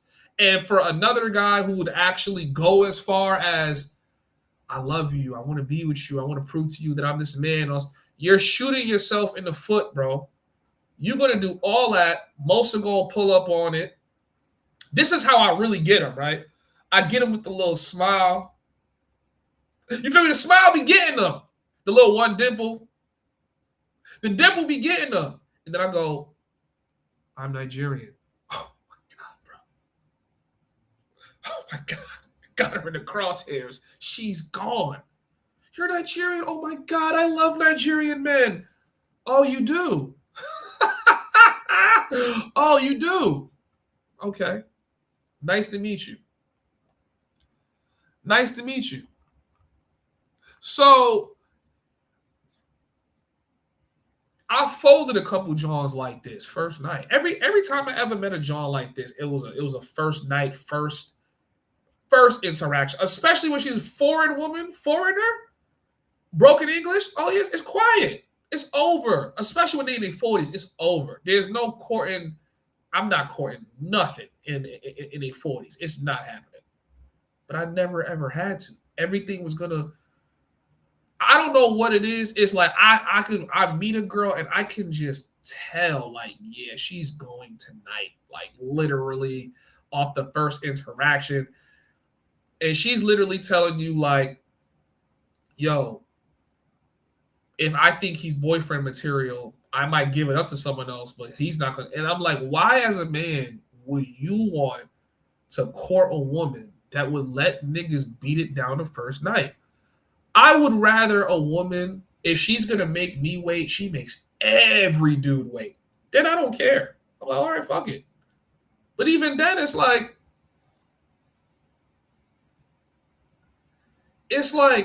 women want to be held to the standard of being virgins, and they're not virgins. Like, I don't really understand this shit. Like, it doesn't make any sense to me. Like, if you're not a virgin, why do you want me to hold you to the standard and court you and treat you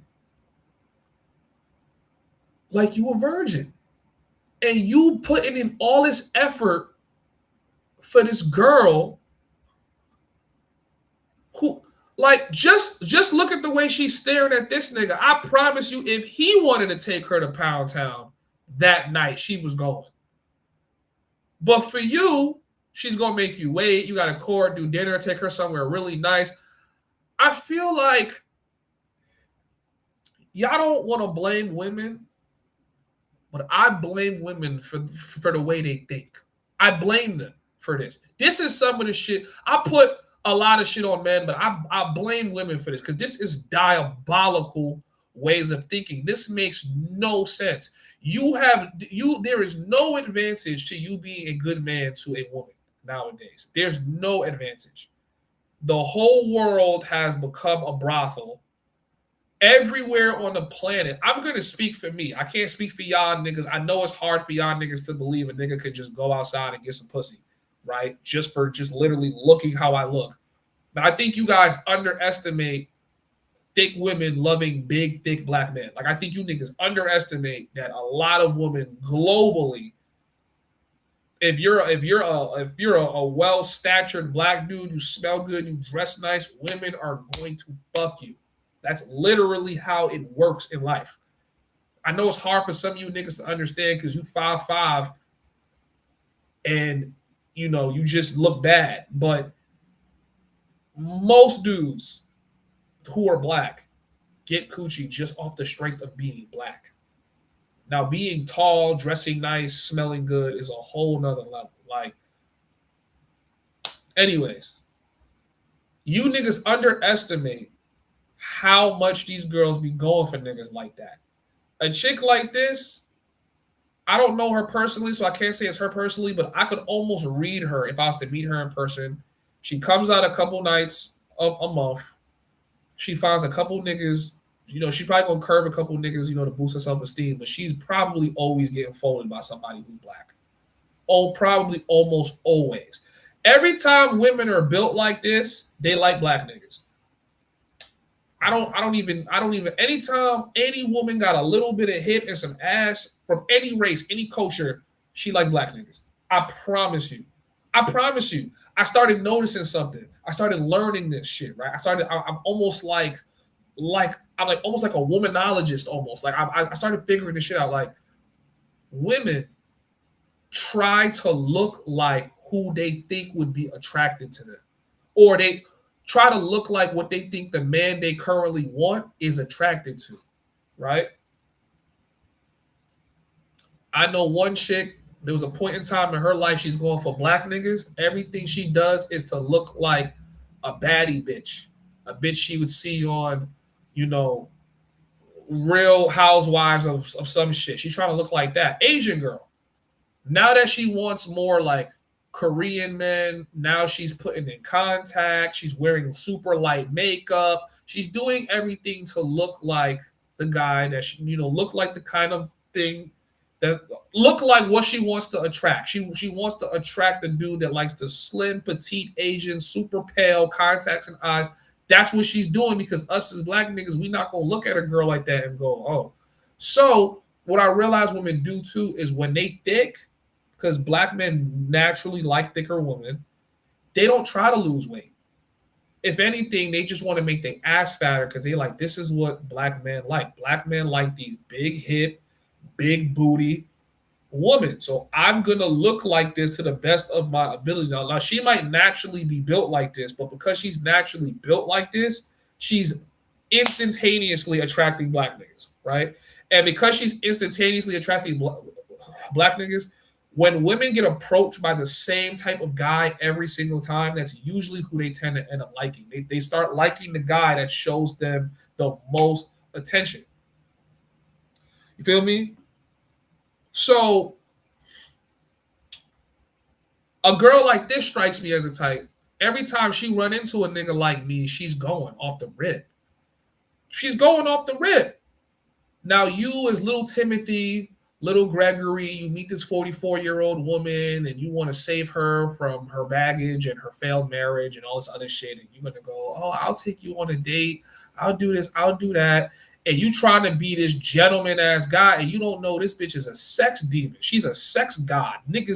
She done racked up 1,000 mosas over the last 52 weeks.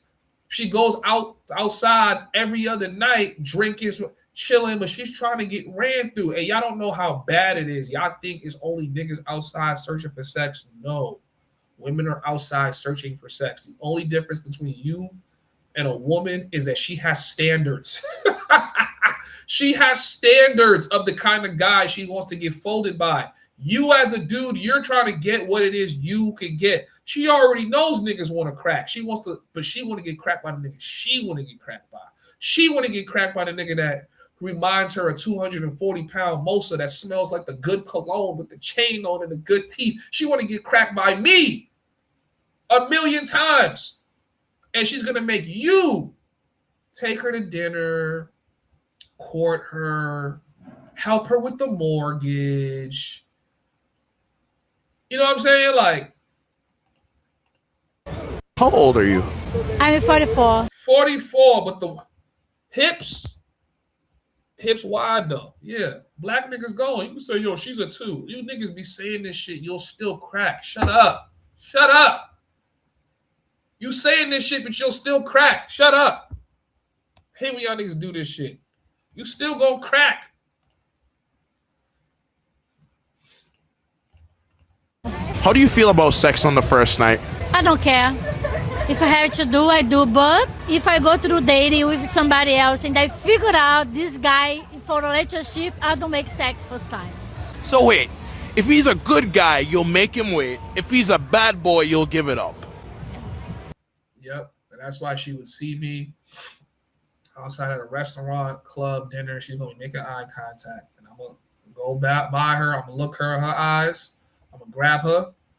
I'm going to just put my phone on the table. And she going to do the rest. Bing. Walk out. Later that night, fold it. Fold it. But isn't that a little bit backwards? No. If he's good boy, I don't make sex first time. I hold myself. That's crazy. That's crazy. That's crazy.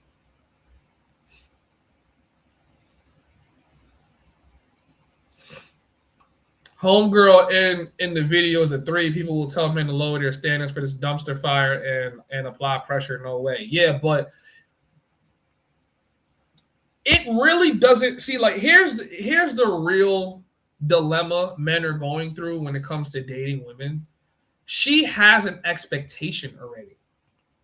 And there's really nothing like at the end of the day, the reason why women win in this game and they're winning even more now is because they no longer need to be committed.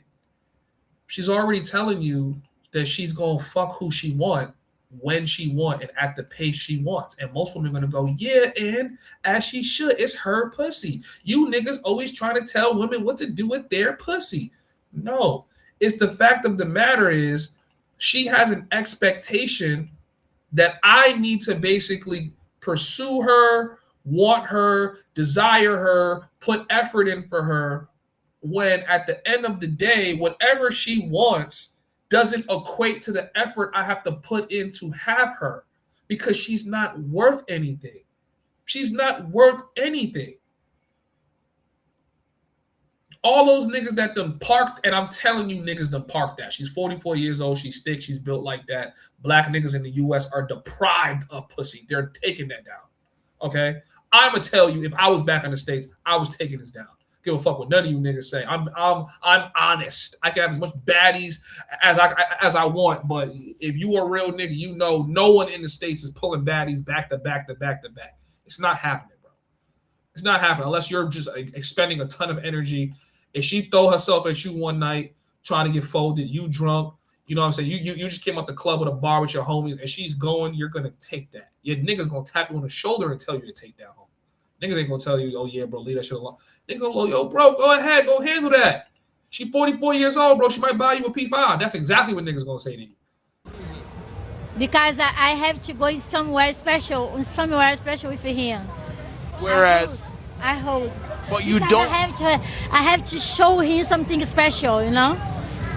And women think holding the vagina makes you as a man want them more. When the reality of it is, you just want a return on your investment. A lot of dudes hang around these chicks longer than what they were supposed to because he put too much time and effort into her. You don't want to just let her go. That's really the situation. And women know this on like a biological level. So that's why they make you have to invest more time in them. And there's a quote in the Bible is like, wherever your treasures lie, your heart will be also. If you treasure money and time, if you put money and time into a woman, you're automatically programmed to stick around so you can try to reap the investment. And that's how they get you, because there is no investment. It's a pyramid scheme. You're going to keep dumping money into this shorty, time, energy, your emotions, your protection, and you're not going to get anything back. And then when y'all break up, she's going to be right back at the same place as you met her, fucking the same dudes that, you know, that she claims are bad boys and she would never commit to them and she wants something serious. But these are the guys that make her coochie wet. Why is it that I rarely ever see women, when they break up with a dude, they really stay abstinent into themselves until they meet the next guy. There's always an intermission dude who's pounding her cakes out.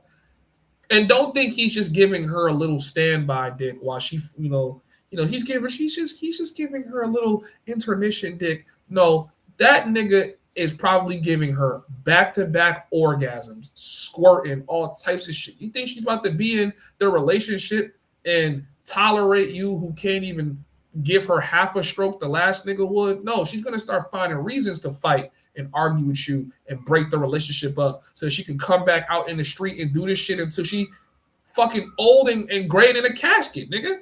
She's 44 and she's talking about, oh, if he good boy, bad boy, I make him wait. I make him special, one special. Bitch, you're 44 years old. You should be teaching these women how to be wives. You outside trying to get cracked.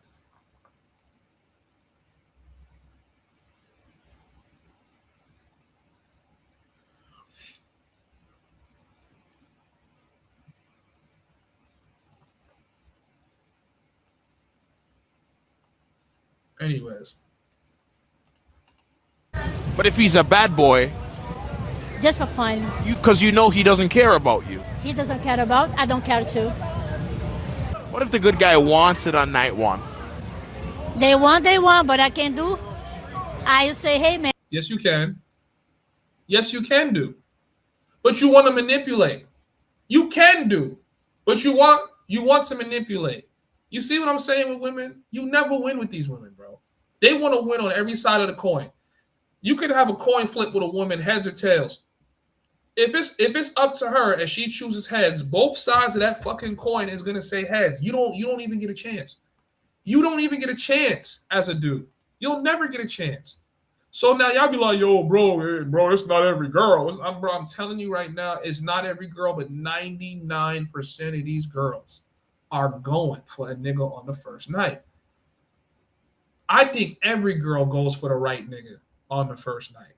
So if a shorty wouldn't let me do it to her on the first night, on the first link up, and she's also, oh, I don't just give my, you don't like me like that, I'm good. No, why you think like, trust me, I'm a psychologist. I'm gonna just start telling bitches, yo, I'm a doctor. I have my doctorate in psychology and in women's studies. I know that when you make me wait for the coochie, you gave it up to somebody else. So I'm good. You probably got a nigga you still fucking. Go ahead and handle that. I'm straight. The type of girl I like, she's going to let me hit it the first night and she's going to be so clean. She's going to want me to be her man, her husband, her everything, because that's her energy. Like if she's going to let you do that, it's because she want you for real. I'm not being with the girl that's going to segment a good boy, bad boy, who's going to fuck in one night, who's going to fuck in 90 days. Like, bro, we're not doing that bullshit. Y'all niggas can keep playing that game if y'all want to. I'm not playing that game with women. That's why I have completely opted out of dating. This right here is specifically the reason I've opted out of dating, because I see this happen too often. I see this happen too often. I don't care what side of the coin I'm on. I don't care if I'm the guy that she let do it to her in one night. I still think she a thot. And if she's making me wait, I still think she a thot. Like, yo, shorty, somebody clapping them cheeks. I'm not about to wait. The only girls that I genuinely respect are girls that close their fucking legs. And they don't open their legs to anybody unless this nigga is really showing her that he's serious. She don't open her legs to no one. Whatever happened to these niggas' grandmas? Like, what happened to, like, grandmas telling their daughters to close your fucking legs? Don't open your legs to anybody unless he want to be serious with you. It's like that's like non-existent. It's no, girl. Fuck who you want to fuck, and if he really wants you. So what they're training women to grow up in as is you got to be with a simp, because only a simp nigga is gonna know that other niggas is running through you, and he's got to wait because of whatever reason. He just has to wait. Man, I'm sick of this shit. I don't even want to talk about this topic no more. This shit getting me mad. Certified Streetwalker nominee says, what's the longest you were willing to wait? 30 seconds. 30 seconds. If in the first 30 seconds of me talking to a chick, I can't, you feel me? Her body language is giving me that she's not going. I don't need her to do it to me the first night, but I could tell as soon as I meet a chick if she's going or not. I could tell. For me, I don't even know how to really explain it. I'm just a dangerous nigga, bro. Like, even if a girl not looking at me, I could tell by how she's postured herself that she want me to pull up on it. Ask me how I know. I have video proof. One day I'm going to do a breakdown study. It's going to be beautiful. I'm going to show you guys video proof of a chick who's paying me no mind. And as soon as I walk over there, she's still acting like she's not paying me no mind. And then I'm going to show you what it translates into later. Watch. It's going to be interesting to see this shit in real time. I prefer to take the path of least resistance, as you should. As you should. Yeah, I'm not doing that. Oh, you're a real man. And a real man, would you just want to... Oh, so she's just supposed to just give you her body? Like, you know, the way they even be talking is like they demonizing you for wanting pussy without having to work super hard for it. Like, yo, bro, what? She's just supposed to just give you her body? Like, what you mean? She just told you she gonna give it up to the right nigga. You just not the right nigga. Okay, cool. So if I'm not the right nigga, why would I put in the work if I'm not the right nigga? Just go fuck the right nigga. Go make the right nigga.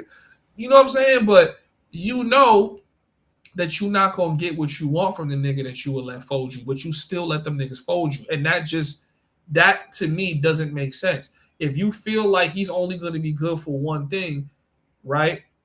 You would rather devalue yourself a billion times over the course of your life by letting niggas who don't value you clap, bust all in it, get you pregnant. A lot of these women, keep in mind, 30 or something % of kids born, the paternity doesn't even match up to be the fathers 30% of the time. That's why they don't really let you do that shit.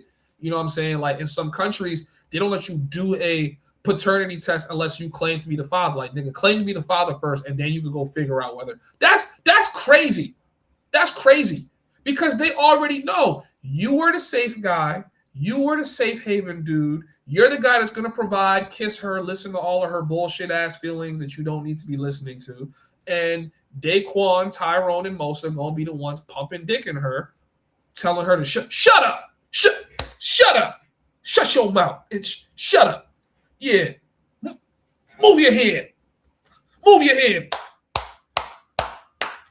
And you're going to go get roses and a bouquet. You're gonna plan marriage, all this other shit for her. And when you're on your honeymoon, like, yes, I finally get to get this pussy that's been ran through by 60 billion niggas. Then you going in there and you trying to hit it, and she's like faking moaning because and then she starts getting off, or she starts picturing Tyrone choking her and slapping her up. Like, shut up, bitch. Yeah, shut up.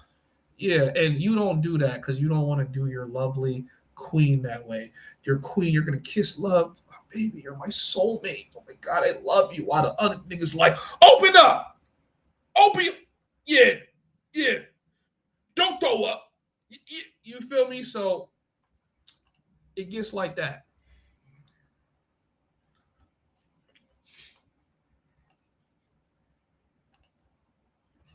It says black women have the highest paternity fraud in South Africa, Nigeria, Jamaica, and America are the highest. That's fucking crazy.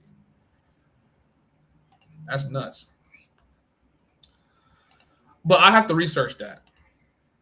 I wouldn't know if that's true or not. I would hate to believe that black women are the ones that are doing this the most, pinning babies on niggas and shit. All right. I'm not red pill. I don't want to fall into no red pill category. This is just what I've noticed.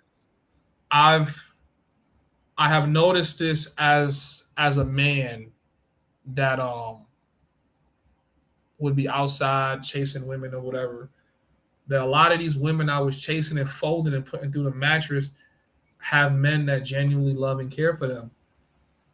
So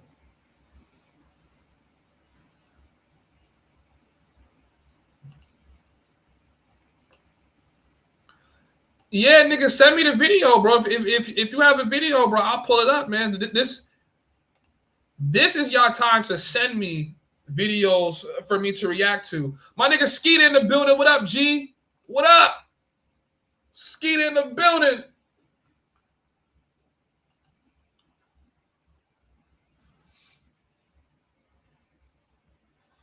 Yeah, nigga, I've been like that too. I'm like, baby, I love you. I don't want to like slap it on your face and spray it all over you. And she's looking at you like, look at this little sensitive ass, weenie dick ass nigga. Like, Tyrone would have just sprayed it on me, but that's what I'm saying, yo, bro. Stop trying to be some passionate ass lover, and all these women want you to fuck the shit out of them and treat them like they're little sluts. I'm telling you. That's why I'm so toxic. I'm toxic because I'll look a girl in her eyes like I'm in love with her. And then I'll beat it down. Beat it like a slave, motherfucker. Bitches be in love, being crazy. But they know. And it's almost like I have to be that way. Because it's like if I'm not that way and I at any point in time show weakness, this girl is gonna say to herself, because I'm telling you, women's nature is very cruel, bro. Like, it's not forgiving the way we are towards them. Women's nature is like, oh, like as soon as you show any sense of weakness, it's like, oh, this nigga just made my pussy dry. Like, that's how women think. So it's like, I'm telling y'all, man, you guys are gonna start to understand me more as time starts to progress. You're gonna understand the "She Knew Me as King" vibe, like all the songs I put out. Like, you're gonna understand how I think. Like, when I'm with a girl and she want to be my girlfriend, I tell women no. I let them know. I'm like, yo, you have to worship me. You have to worship me. Like, there's like a routine. Like, you see how Muslims pray 5 times a day. Yeah, you're going to need to pick hours in the day where you just going to come bop it off. Just for the sake of bopping it off. Like, you got to come and worship me for real. You want me to love you? You want me to take care of you? You know I'm going to do all this stuff to you. Like, you know I'm going to put you through there every single time. You know I'm going to put you through there. I'm going to be a healthy level of toxic, right? Where you're never going to be bored here. Because women want drama. They want to have a little drama, right? She don't want you to be around no bitches, but she kind of want to fuss about bitches that might even. But if you the type nigga that don't get no bitches, she looking at you like, man, this nigga don't even get no bitches. Like, oh, like bitches don't even want you. Like wait, like I have you all to myself. Like, ugh, my pussy's dry. You like, man, that's because you dealing with little girls, yeah. And these be the niggas that they wife leave them and clear up for half their shit, and he's spending the next 40 years of his life trying to figure out what went wrong. And I'm here to tell you, what went wrong is that your girl got bored, and they get bored of niggas. And in this day and age, they're not forced to stay with niggas the way they were all this other time, so they can just up and leave. Do you know how many single, divorced 40-year-old women that I have met in my early 20s that was trying to get put through there? Whole marriage, whole kid, a family established, all that shit. They're going after the young niggas. Oh, you think I'm lying? Go ahead on TikTok and go look at what these cougars saying, and then go read them comments. Them cougars is coming out of marriages looking for young niggas to break their back in because homeboy couldn't do it no more. So you're already losing off the fact of her nature, and then you're losing because you're going to age and get older as a man. What you were taught to keep a woman used to be the way to do things. Nowadays, with this sexual liberation, and you have 50-year-old women targeting 25-year-old niggas, nigga, you could be 25 and you could be fucking on somebody's grandma. Like that's how bad this world has turned into. Like, you could have hookup sex with somebody's grandma, and you still think you're supposed to be this guy with all this chivalry and flowers and dates. And no, nigga, this is what you need to do. You don't need to be some super in shape ass nigga, because y'all be thinking only niggas with six packs get pussy. Y'all have literally watched me with a bare belly walk around and smack down everything walking. You just need to look good, bro. Be well trimmed, smell good, know how to talk. You'll come into another realm. Like, you'll come into the transparent world where you see there's just certain shit women cannot say no to when they encounter it. And it's a nigga that smell good and know how to talk to them. They just can't. Now, you add it with the fact that you muscular, you got some muscle, you got some weight on you, bitches want to fuck. That's what they want to do. They want to fuck. And if after they finish getting fucked, they want to know that the nigga who fucking the shit out of them also would take care of them. And then it's up to you. Now the ball is back in your part. You decide if you want to take care of this girl or you don't want to take care of this girl, and what does this girl offer you. Now, for me, I just tell women exactly what I want. It's either you're going to do it or you're not going to do it. If you're not going to do it, I'm going to go. You're like, oh, you have other women. What women seducing to me all day? Oh, you're young. You have all these women. That's why you can just, yes. And until I'm some 60, 70-year-old, bald and bare belly, hunchback ass nigga that can't get no pussy, I'm going to absolutely take advantage of the fact that I can get pussy anywhere on the planet with minimal effort. So you either going to do X or I'm gonna go for Z, and I'm out. I'm gone. I'm out. And once you lay down a law like that, most women fall in line.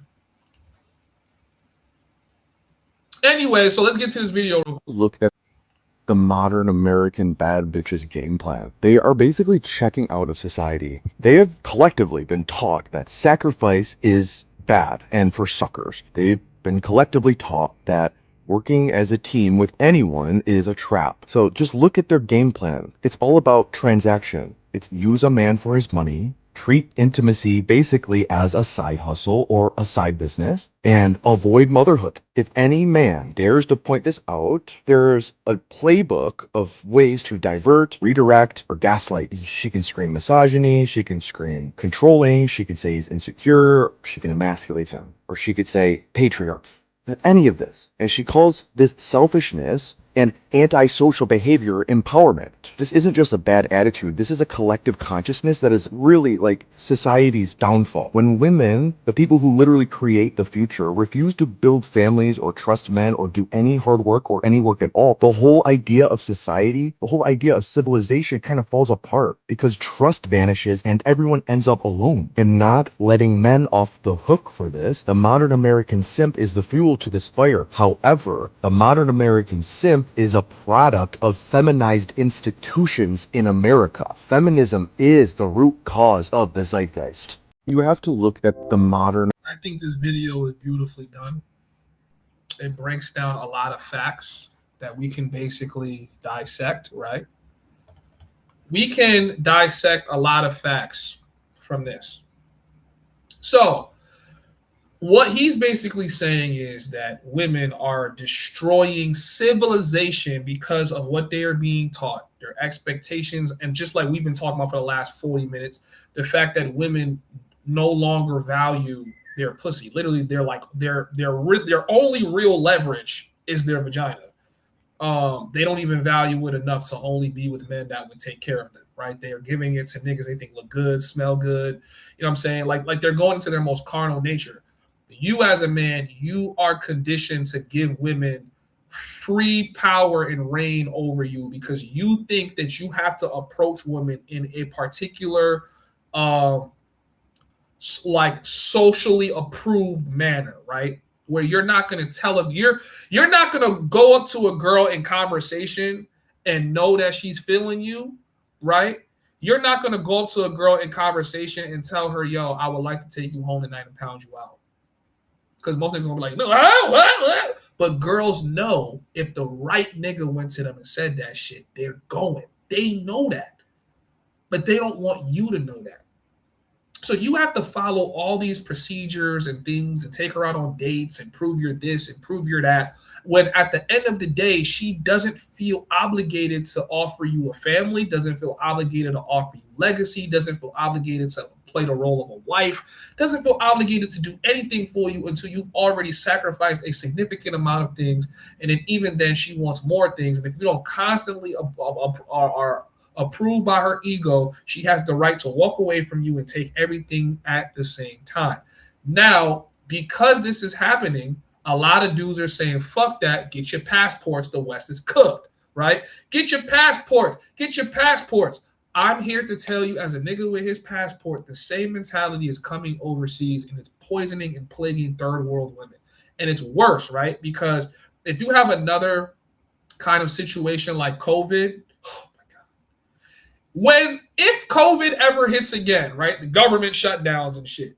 If COVID ever hits again, these are all the places you want to be. Colombia and Thailand. Colombia, Thailand, probably even DR, but Colombia and Thailand. If there is ever COVID ever again, they shut down all the bars, walking streets shut down, Soy 6 shut down. You want to be in Colombia and Thailand because you are going to watch. This is probably the only time or place. No, actually, hold on. There's so much to unpack here. Let me get into it, right? Hold on. You want to be in those places because you thought it was easy now. It was probably even easier then. Like it was really just like you see how when society falls apart, the way women cling to men. Like they cling to men, like they need a man. You don't see the truest, purest nature of a woman until she doesn't have any sponsors or anyone to take care of her. And you're her only route to provision. You see her most truest, rawest nature. All you're seeing today is women with overinflated egos because of the systems that have been put in place. And then you have niggas that are simping, but niggas are simping because they grew up with the same delusion women did, but that delusion works advantageously for the woman and not the man. And this is what I say. I think the powers that be, whoever or whatever it is, has institutionally created a system to make niggas simps.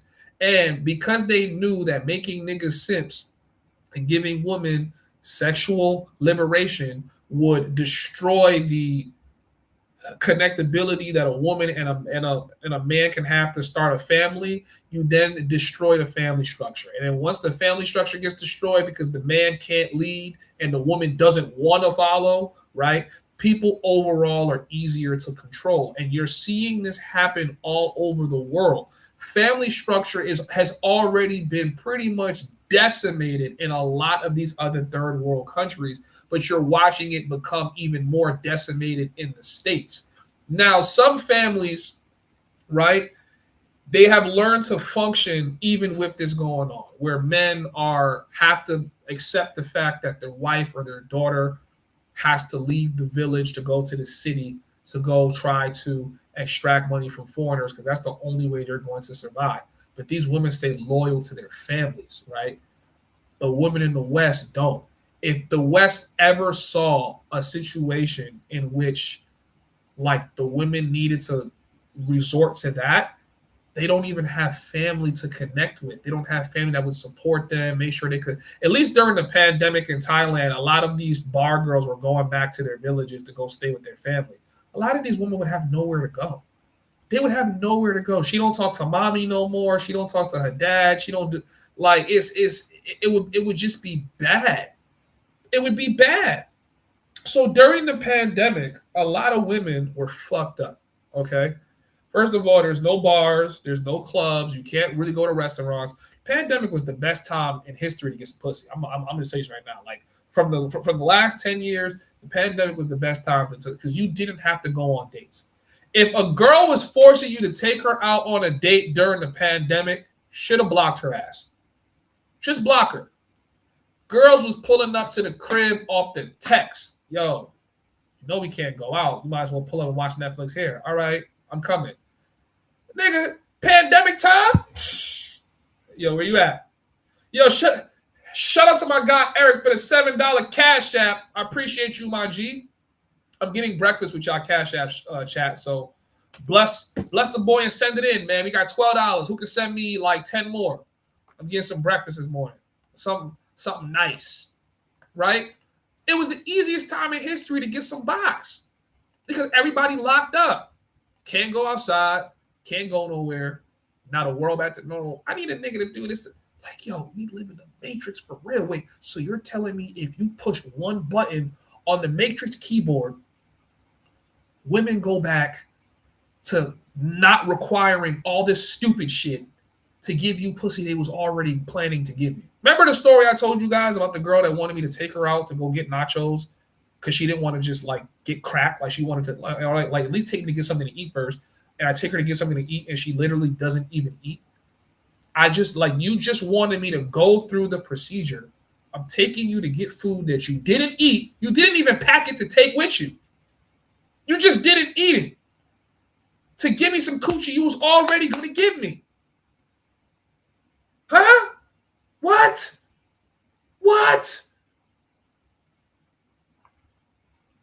Bro.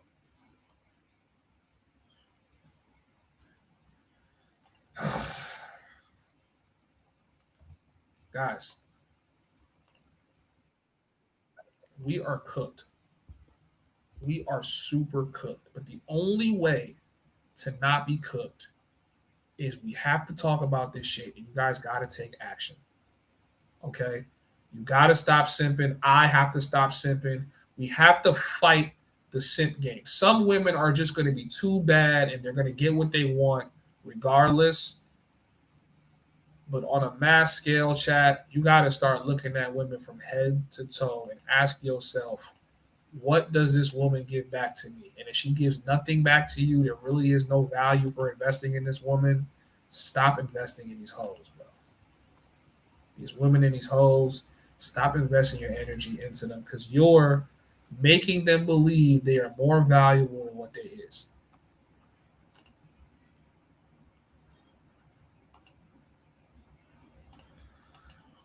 Passport Salvation said to do my video next. I don't see a video, bro. Can you send it to me? If you guys are sending me videos, let me know now so I can check them out. Hold on. I got one thing that I'm going to react to. I guess the nigga that married some girl from Colombia. I never had covered that, but I'm going to cover it. Let me check the Discord, see if you guys are sending me something. I'll check the Discord real quick and see if you guys are sending me any videos. Shout out to all of you guys that's joining the Discord. More of y'all need to join the Discord, man. Welcome.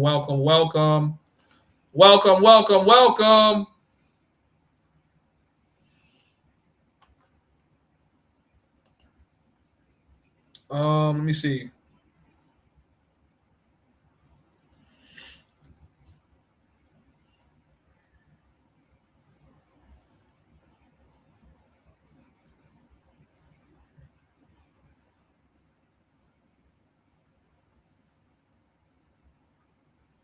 All right. Well, if y'all don't have no videos, I'm gonna just keep playing my own videos. Then, all right. Y'all know how we doing these segments now. If everything Moses is saying was the way it was, we would not be out here traveling overseas, mongering. Let us not lose sight of reality. I don't know what you mean by that, travel lover. I think if I'm going to be transparent and be honest with you as to why I decided to start living overseas, I think there's a couple things as to why, but I would say women would probably be the last reason. Women are now the most beneficial reason, but I'm gonna break it down for me, and then maybe it'll make sense for some of you guys that watch me and want to know a little bit of history about me. And I'm gonna try to tell this story without exposing too much of myself. I didn't really start getting girls until I was like in high school. Elementary, middle school, I got girls. I probably had more girlfriends, but like I didn't have like the baddest chick in school. I had the decent, like, you know, something that was good for me. When I got to high school, probably all throughout high school, I might have only been with 3 girls, and 2 of them were baddies. Till this day, they're still gorgeous. Like, they're gorgeous women in their 30s, 29, 30 years old. They're gorgeous women. And I had another chick. She wasn't necessarily gorgeous, but she was like Facebook famous. If like y'all like remember that. These were this was all of these chicks, if you were to line them up, every nigga in the Bronx was trying to crack that. Like that's what it was for me growing up. When I got to college, that same effect that I got when I came to Columbia and like every girl was like throwing it at me was basically what I had gotten to. Basically, that's what happened to me in college. Like as soon as I got to college, it was like I'm running through everything because I'm a freshman. I'm super social. I'm more social than what I ever would probably be in life. Because I'm talking to everything. I'm talking to everyone. I'm shaking hands with everybody. And naturally, I started getting all these girls, right? So I ended up leaving college with like quite the notch count. Just being transparent with y'all, being honest. Hookups, one-night stands, Tinder. I done got shit off of Yik Yak. If you guys even, I've told this story a bunch of times. Like Yik Yak, you can't see what people look like. So I'm on Yik Yak looking for coochie. Like it was that bad, but I had gotten 3 kill confirms off of Yik Yak. Yik Yak taught me something about women. Yik Yak taught me that women would fuck complete strangers. Women are just as horny as niggas are. They're looking for dick just as much as we're looking for pussy. Like that's what women do. So college taught me a lot about women, and I started learning women's nature. Now, when I graduated college and I started working professionally as like a business manager, working in tech. I was really working in just, I didn't really work in tech until like I started my own companies, but started like, this is like a couple years before I became a CEO. I started learning that now that I'm older and out of college, women ain't just letting you smash for the sake of you being young and being horny and emotions and adrenaline.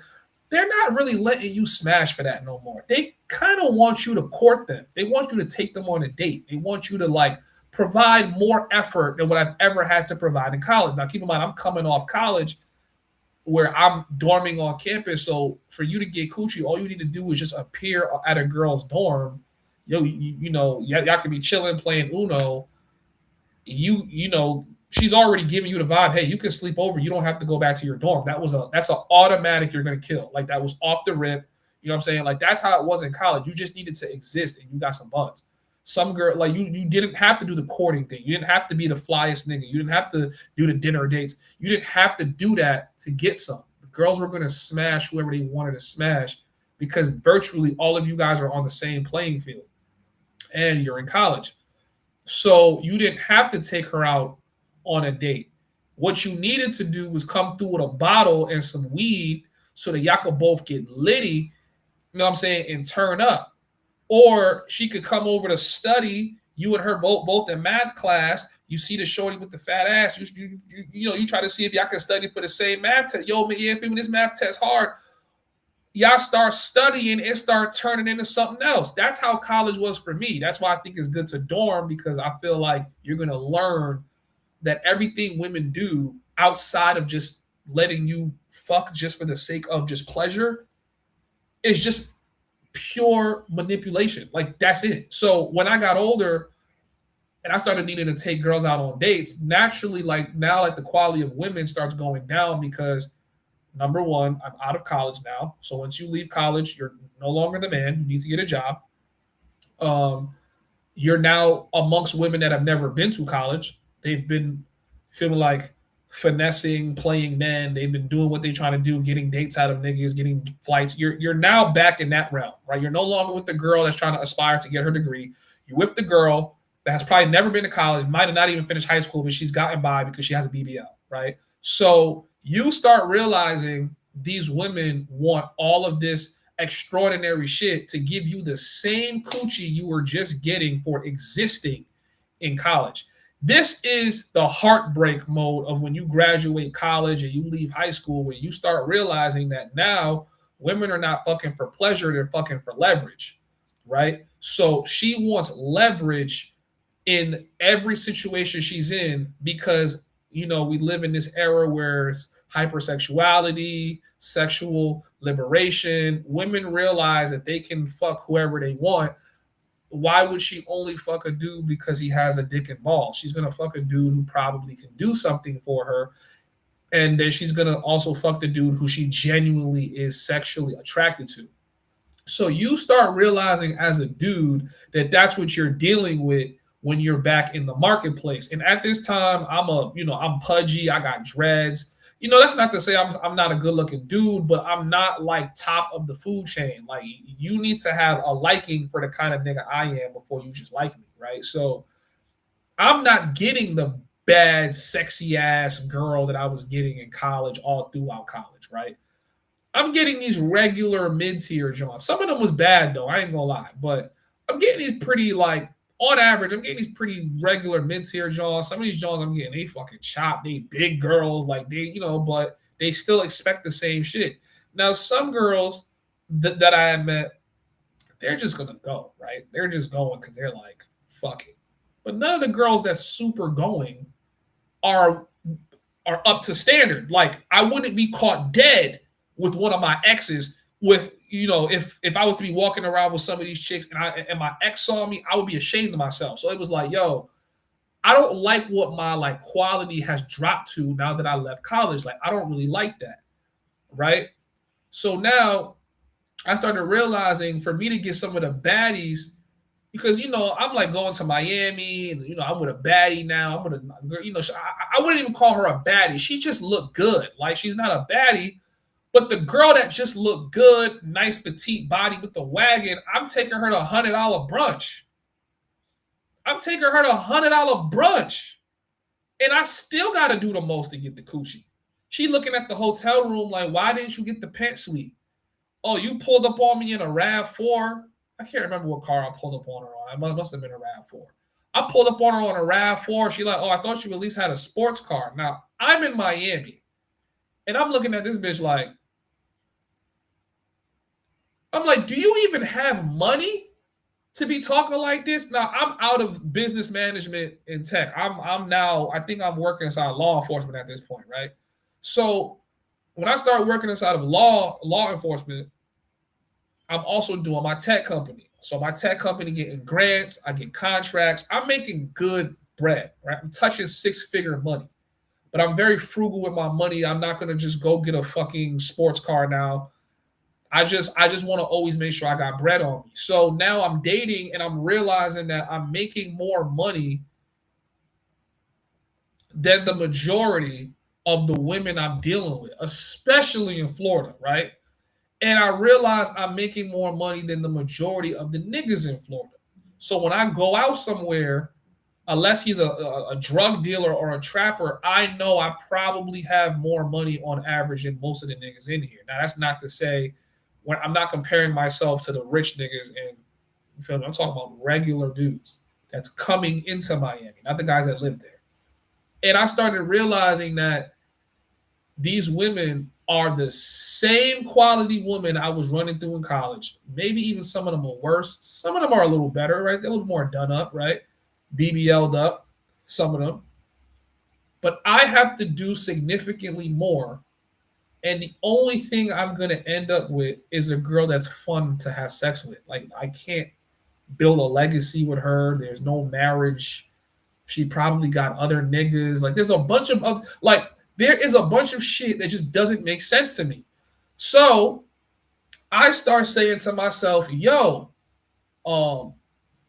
how much money do I need to make so that these women could basically like stop putting up such resistance?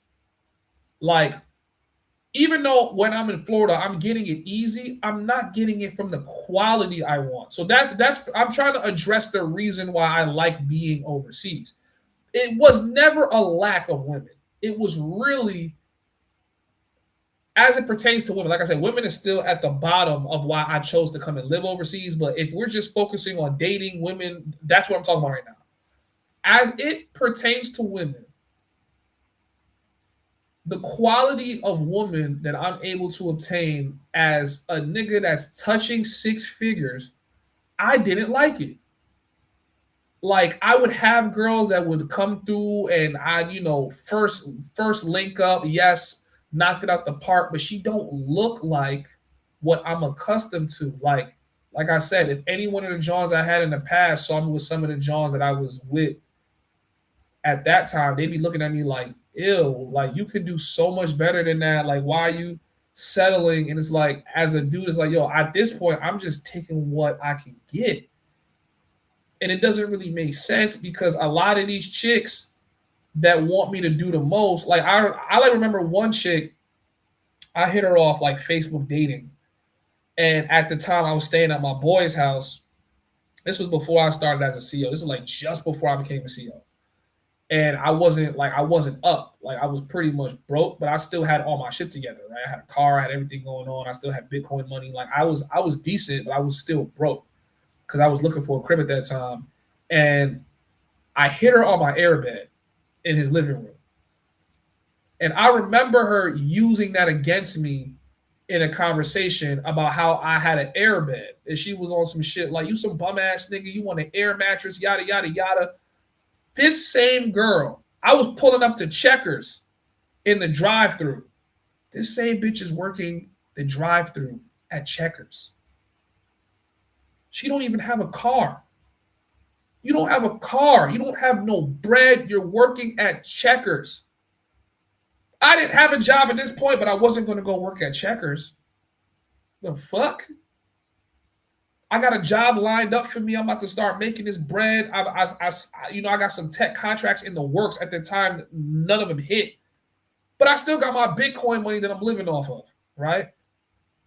She's working at Checkers. Then I start making, I'm trying to remember what I made. I'll give you guys a ballpark. Touching like between 70 and 98,000 at some point in time, right? From the job, a whole lot of overtime, tech contracts, grants, right? So I'm like doing my thing. I'm not rich, but I have bread. But I realized, I was like, why am I going to keep feeling like the baddies want extra effort? It's almost like I had to lead with the idea that I was going to take these beautiful women somewhere nice if they were going to entertain me. And I just felt like, why would I do that? Like, I'm not an ugly guy. I got a friend, right? I would, pause. I would say he's a decent looking dude. Girls like him. Girls have a certain kind of archetype they like. But I'm realizing that he's willing to spend the money. He's willing to take these girls to somewhere nice. He's willing to basically trick it off. And I'm thinking to myself, these girls don't even, and this is a guy that I also went to college with. I'm like, these girls don't even look like what we was dealing with in college. Why would we settle for this? Like, if they're not settling and they want all these big ass ballers, why do I need to settle? Why do I need to just settle with the fact that she got a nice butt? Like, you feel like your face don't look good. You a little overweight. You got all this shit. I'm like, why would I even deal with that?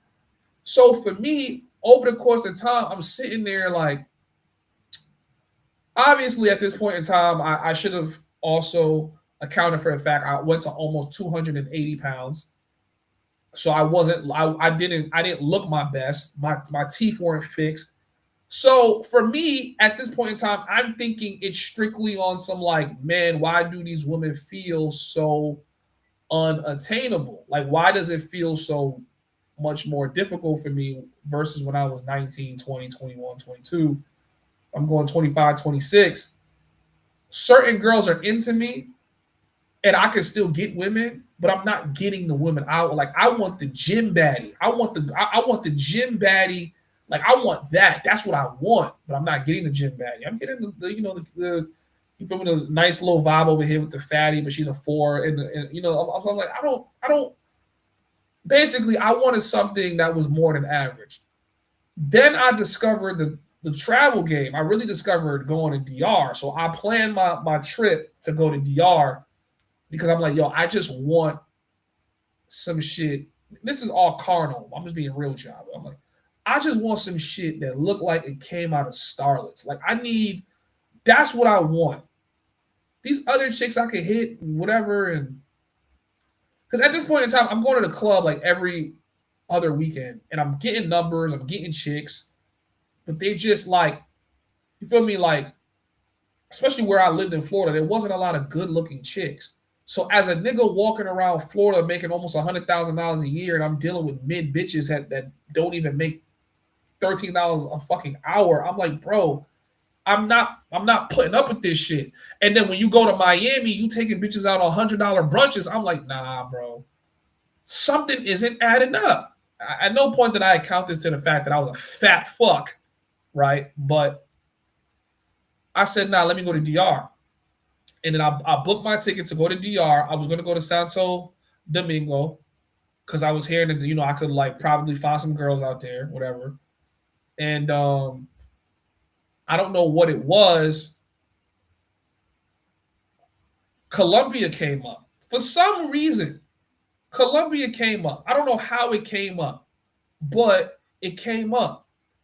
And then I watched, like the two guys I remember early is Flyboy Way and Men Tuition. But I can't remember whose video I saw first, but Men Tuition's video is what shifted my entire focus to Colombia. That was where I was like, wait a minute. I canceled my flight. I said, fuck that. Fuck that. We're going to Colombia. When I was watching the YouTube video and seeing that, I'm like, yo, that's what the girls is like. Then when you know what I'm saying? Long story short, fast forward, here we are. International traveler, making money online, the sexiest chocolate nigga traveling, most are from the homies hub. Right? I could, now that I know what I know, and I know women a little bit more, I didn't need to travel to get those types of girls that I wanted. It just became easier. You know what I'm saying? But I realized that as a dude, you can have a lot going for yourself in the US because women in the US are first worlders. They're going to undermine you unless you are just undeniable. Making $100K a year, having a stable job, having a nice crib is not gonna lock down the baddie. You can get some pussy, but the pussy I was getting, for me, it just felt like it was low quality. I kept dealing with baby moms, two kids, 3 kids. One chick had 4 kids. One chick had 3 sons with 3 different niggas, and she wanted me to give her 4th baby. And I was like, get the fuck out of here. Like, I'm like, why do I have a good job, good car, good credit, good everything, and I'm dealing with these trashy ass women? Granted, I realized it was because of where I was living. I needed to relocate from that part of Florida and go somewhere else. But when I go to Miami, I get a lot of matches on Tinder. Black women, whatever, look good, nice body, but it's like, yo, she playing games. It's like dating apps in the US, you have to lead with the fact that you're willing to trick. And at that point in time, I didn't know about tricking. I didn't even understand what that was. Like I didn't know you had to lead with the get dressed. I'm gonna like take you to Ruth Chris. Like I didn't know that's what you had to do. And to be honest with you, I wasn't doing it. And I've said this many times. It doesn't matter how much money you make. If every date that you go out, if you go on a date and every time you go out on a date, you're spending $200, you go on 4 dates a month, you're spending $800 a month,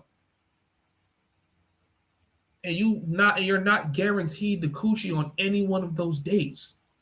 So why, to me, it was just like an economical, like you can get an even better version of this girl who is way more appreciative, actually probably is into you, values you, and spend way less money if you just took your passport and went to another country. Now that 100K, it might get cut in half to 50K, 60K, but you're in another country where you are going to find better looking women. Till this day, I have not regretted leaving. I didn't. And I said this on one of my other videos.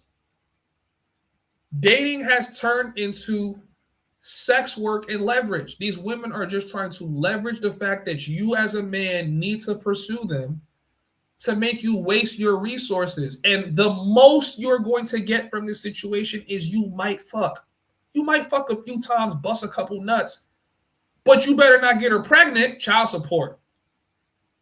You know what I'm saying? You better not get into a fight with her. She can say you raped her. Damn. So what is really your benefit of trying to spin plates in the US? There's no benefit. You might as well just relocate and spin plates somewhere where it's beneficial to you. Some of you guys make this like a competition thing. You make it like it's because you weren't handsome enough, or you're not making enough money, or you don't have enough game. You're missing the entire point. My issue wasn't getting coochie, and it wasn't even getting girls that stick, whatever. Like everything I had was something that was foldable, but it's like she's not beautiful. Like this isn't. Like I'm going for shit. Like if I'm on a gram scrolling and I see like the tempt, I want that in real life. I wasn't getting that in real life. I'm making more money than most of the niggas in the fucking county. I'm stable. I'm young too. I'm a young dude. No kids, no nothing. And I'm just not like I'm getting strippers. I had a couple strippers in Florida. I'm not gonna lie to you.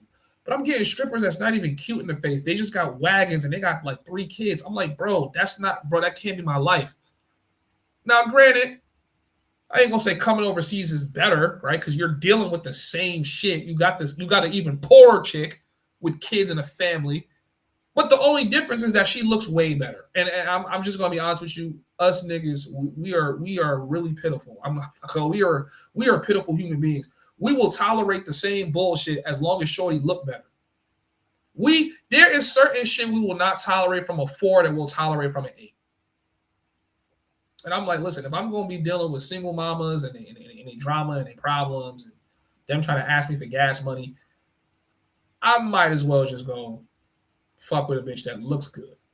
At least when I'm at the club, like even in Thailand, when people say, "Oh, the women don't look that good," I was at the club last night doing these. I was like, "Oh, she's good. Oh, she look like." I'm thinking of girls right now. Like I know she got kids, but she's sexy as fuck. If she's gonna stress me out, give me a headache, I'd rather go through the stress here than go through it there. It was never You get no pussy. You don't get no pussy in the States. Most of you niggas talking, I get more pussy than all of you niggas talking.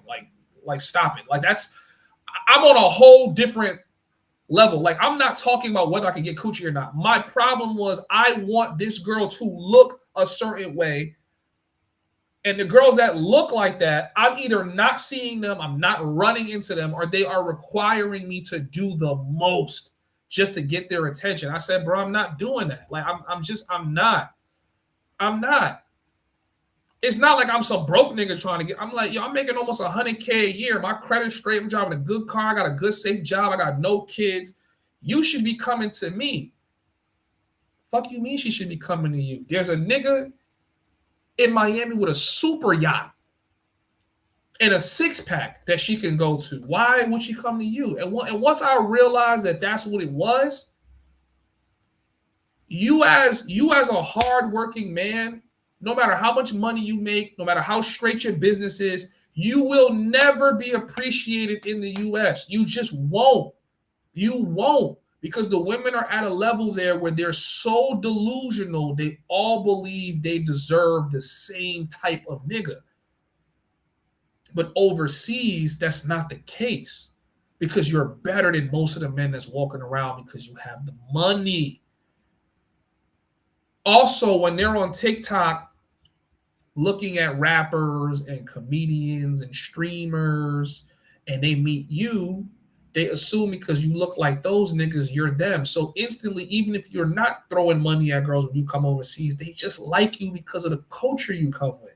Especially when I tell girls, oh, I'm Nigerian, one. That's the panty dropper in every continent that I've been to. Number two, oh, you're from New York?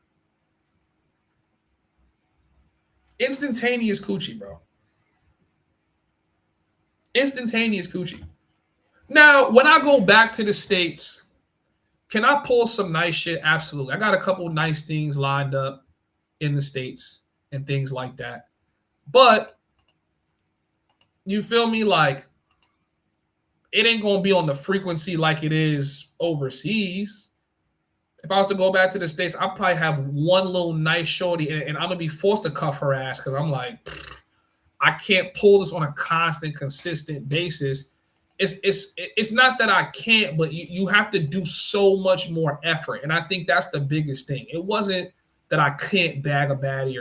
It's just too much effort. I feel like it's too much effort. It's not worth the time when at the end of the day, 9 times out of 10, you can't start a family with the baddie, bro. Anyways, let me read y'all comments. I've been going on for a minute. Being nice to hoes is like being toxic. The next Giamo lies here. What the fuck are you talking about? You niggas even think before you comment some stupid shit like that? What are you talking about, nigga? So you speaking all facts. So do my video next. Travel lover. This was my super long explanation to get you to understand my reason for coming overseas as it pertains to dating. Now, the most pivotal reasons why I decided to come overseas was obviously the cost of living of rent. I cut rent out, so I have a lot more money to play with. I'm building my businesses. I have way more time because I'm not forced to have to make as much money. Like I was making almost $100K a year, but I was still broke. I don't even make $100K a year now, and I always have money. I always have thousands of dollars put away somewhere. I could, yesterday I was about to just buy $1,000 worth of Bitcoin, and I'll be calculating whether or not it's going to hurt me, and it's not because I knew I could never do that in the States. So that was some of that. These are the biggest reasons why I left was money, then women. I'm just being honest. It was money and women. The Sims will sell their soul to get a piece of pussy. Yeah, I won't. I don't even have a bed and can still crush a baddie. Well, let's be honest. If you got the money to waste, why not have fun? I mean, if you're not that well off, doesn't make sense to entertain, spend on women. But otherwise, I think it's not a problem at all. I think niggas just like to gatekeep and they like to set these unrealistic expectations on men, right? Like a lot of guys do that to me because I'm just like a confident guy. So they're like constantly shooting down like the good shit I say and the good things I do. Like, why would you be mad at me that I have the money to spend if I feel like it? Because I don't always have to. Shorty is a prime example. Like, she just pulled up on a nigga because she thought I looked good. Like that happens overseas to me a lot. A lot of niggas, no, that's cap, nigga. You pay. I have shorties that pull up on me because I look good. That's literally it. Some girls need me to trick it off. Other girls are gonna say, I'm gonna go home with you because you look good. Like, that's it. This has been happening to me my whole life. But I realize I'm talking to niggas that don't get pussy at all. So it's like, if you don't get pussy at all, of course you're never gonna know what it's like to be me. You're always gonna think I'm saying some type of cap. But I'm saying to you, even though I can get it for the free, sometimes I want what I want when I want it at that very moment. Do you like I said, it's just a tool on my utility belt. Like, that's it. As a man, you're gonna realize that you had that power. Then you met Jeff and Medellin, and the rest was history. That's funny. It says fourth baby. That bat set me up to get jumped 4 years ago. She's lucky I didn't put her in a casket. What are you talking about? Damn, you were bagging the chicks from Mary Povich. You are the father. To be honest, I went to Miami 2 times. Bitch was there. Top ones. You need to spend a lot. Yeah, these women want you to spend a lot because a lot of niggas around these women are spending it. Says, yeah, I've been slowing down a lot. Dealing with these hoes gets old. It definitely does. So basically, just getting mid to basically sixes. Yeah, bro. Me getting baddies stopped in college. Like, I still have some shit that looked good, but I'm trying to think, like, did I have I have to go through my list and really look. Like did I have a baddie after college? Like, hold on.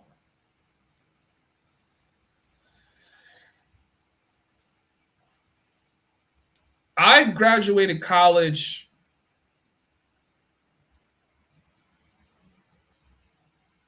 like 7 years ago.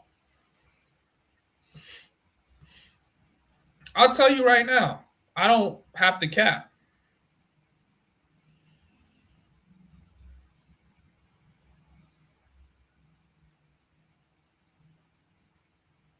No.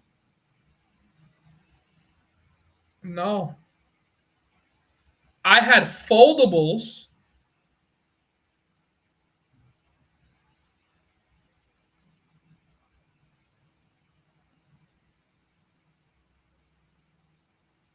Who the fuck is Iris?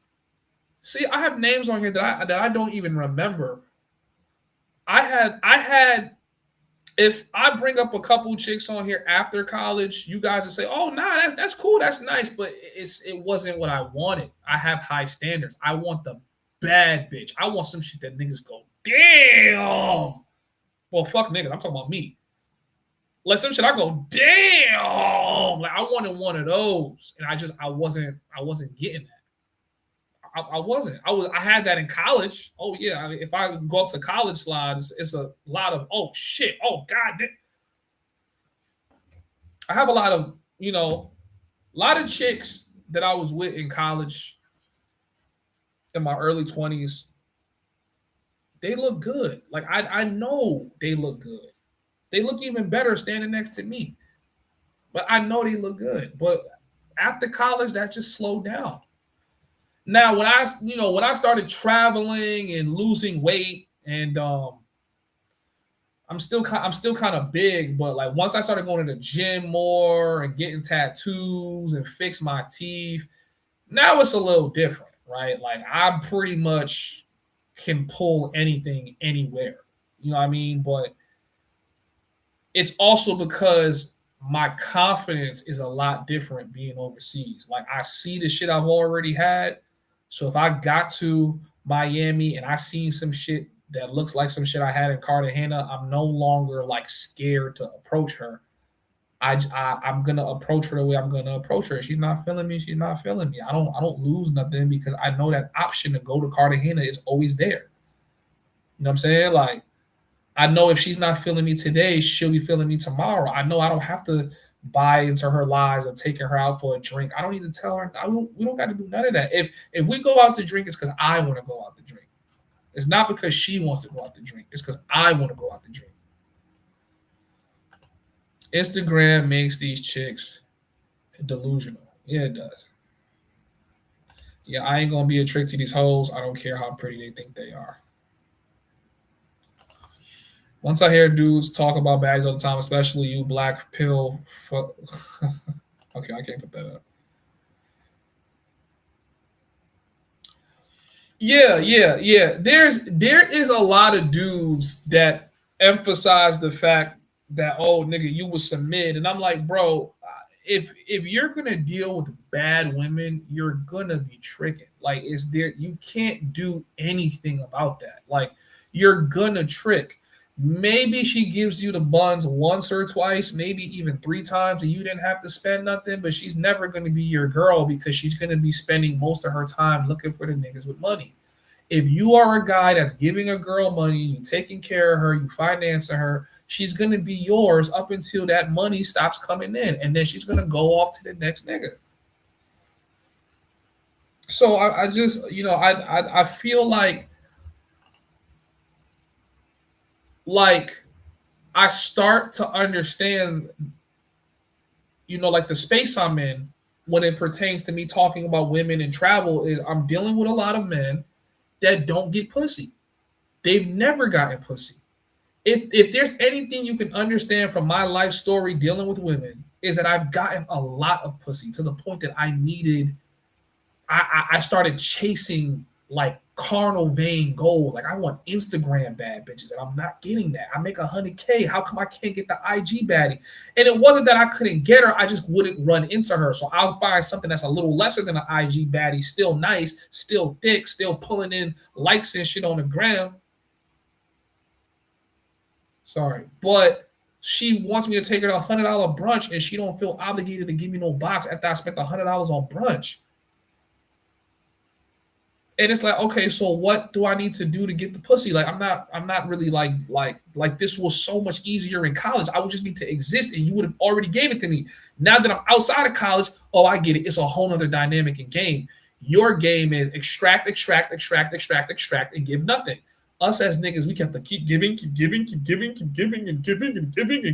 make more, so just so we can give it away. I'm like, bro, fuck that. Now I'm a little bit older and I understand that you have to give and take.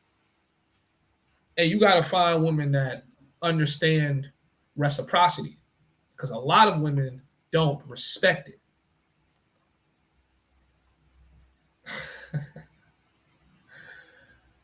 All right, Chad. All right, Charles. I see what you want me to do. I'll bring her on screen. I'll bring her on screen.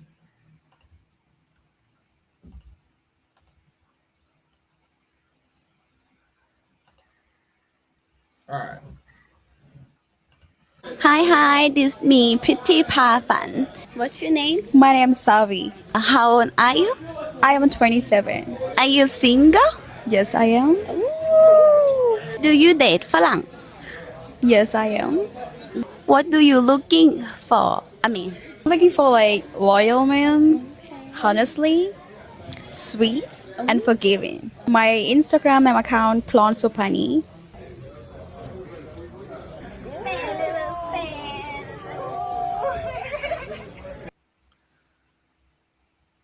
She's a cool vibe, but I'm not gonna lie to you, neither one of these two are really my type.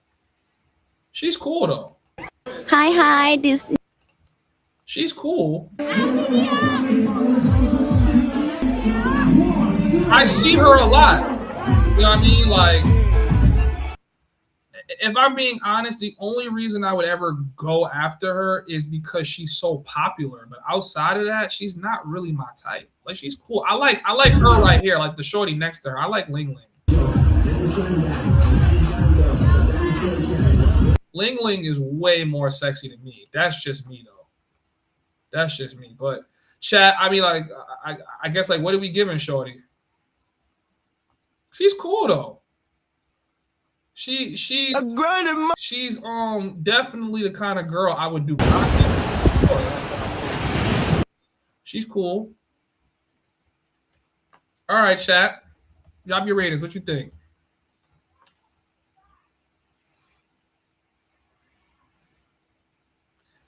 if I had to rate her, I'd give her like a 7. I'd give her a 7. Yeah, let's go to this one where she's with the other girl too. Like this right here, shorty right here. Hi, this is me, Pretty Parfan. What's your name? This is more my speed right here. Rita. How old are you? I'm 22. Okay. Are you single? Yeah, I am. I'm single. Ooh. So you see shorty right here. If you met her in the States, because women in the States are just genuinely fucking ugly as hell, she would probably be so bougie and difficult for you to bag her, depending on where you met her, right? You met her at the club or at brunch. There's a bunch of niggas walking up to her. But in Thailand, you could see this girl walk up to her and she will give you the time of day immediately. Immediately. Right? Now, she's probably curving her own Thai men, and she's obviously looking for foreigners. So,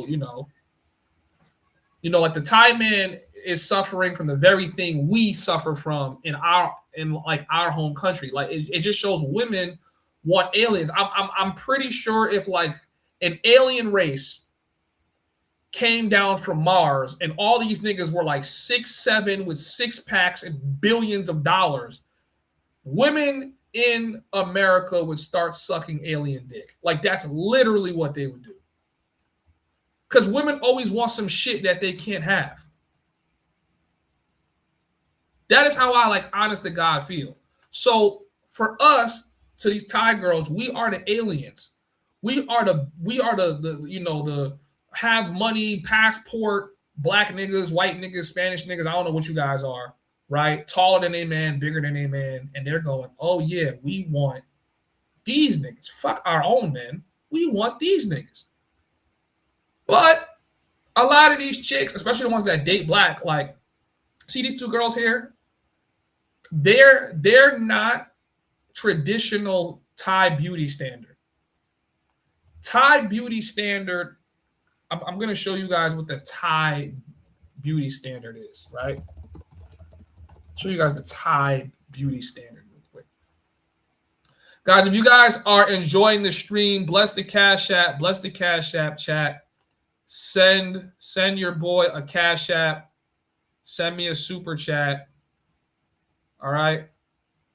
Let me show you guys Thai beauty standard real quick. This right here is the Thai beauty standard.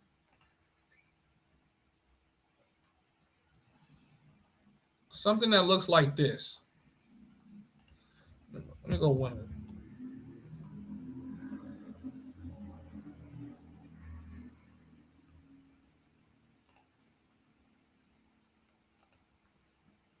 This right here is Thai beauty standard. I don't know if y'all can see this shit. Hold on.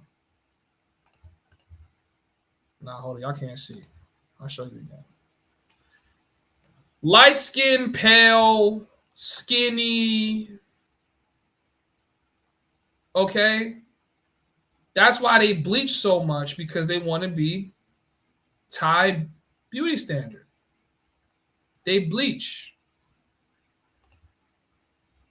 This is considered beautiful in Asia. Pale face, skinny, right? This is not considered beautiful in Asia, but to us, we like, yo, I'm taking her through there. So you got to understand, when they're not chasing the beauty standards of their country, is because they're trying to attract different types of men. You got to understand that. Nobody's going to give you clear-cut, pure game the way the homie is. And I am your homie. I am your best friend, okay? I am the friend that's going to tell you exactly what it is so that you can understand the dynamic you're walking through. Other niggas want you to bump your head and figure it out. I'm telling you, you don't have to bump your head to figure it out. I'm going to help you figure this out, right? All right. Now, a lot of men like, I don't know if I should say names. But you know,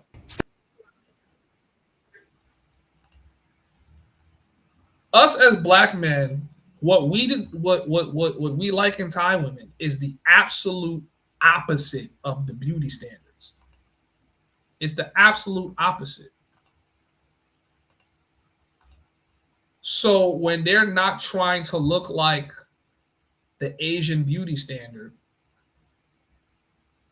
and this is really in Asia, right? This isn't really prevalent inside of Latin America because their own men inside of Latin America will still, you know, go and fuck with a hippopotamus, right? Because that's just how we are as like salt people, like brown people. Like we still like our women big, small. We don't really care. But Asian men, you know, white men, they have the, you know, they want skinny, small. And I think some black niggas like that too, but that's not my vibe. I like my women to be heavy. Notice how the beauty standard in every Asian country is damn near European. Yeah. It's damn near European beauty standard, like small, Asian, white.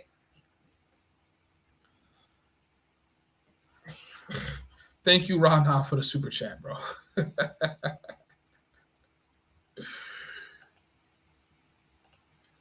Thai dudes walk around with joints that look way worse than them, though. Well, oh yeah, because that's the only thing he can get. You gotta think about it like that too. Like, let me pull up one more video. I think it's really important to go over this video too.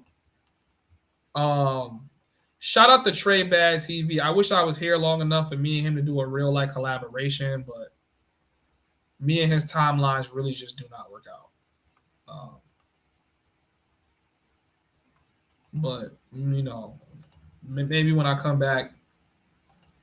But I want to pull up a video he put on his page real quick. I think it's this one. So me,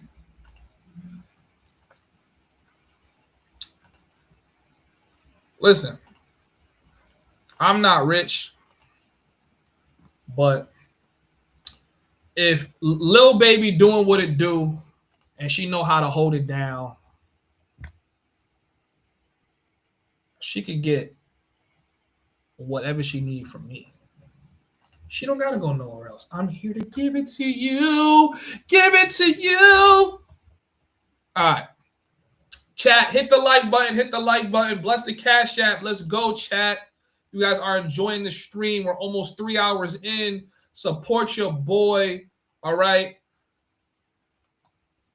Support your boy, man. Okay. So I'm gonna play this video and then I'm gonna go through the comments. It costs every month to take care of your baby. So when he I got a real life question. How much money would it cost for me to like pull you out the streets and you listen? Wait, look at me. Listen to me. You never go back to the streets ever again.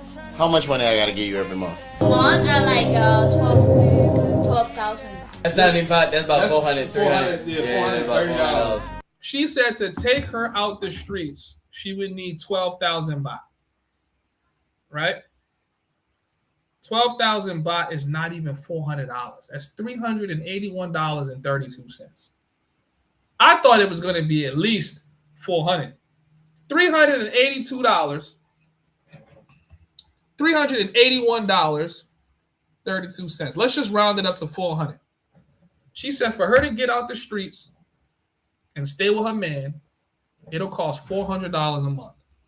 If she got a guy that's going to give her $400 a month, nah, that's kind of hard to believe because she probably has another nigga sending her that $400 a month. But let's just hypothetically say she's telling the truth, right? And she's going, no, if you gave me $400, I'll stay in the crib, I'll cook, I'll clean, I'll never go outside. Now, I don't think I would give a chick that who is, I don't know what she's doing. I'm assuming that she's like a streetwalker, right? But that's kind of what you're dealing with when you come overseas. Now let's look at what she looked like too. Yeah. This is why we all come to Thailand. This is why we come to Thailand, my boys. This is why we all come to Thailand. She's gorgeous. Lips, teeth, she's gorgeous. She's content with $400 a month. Fuck what she's doing on the streets. Let's just focus on, let's just, in this hypothetical scenario where we're all daddy warbucks and we're willing to fund a chick. She's happens to be an angel that's just looking for a man, right? Now, she's saying she needs $400 a month.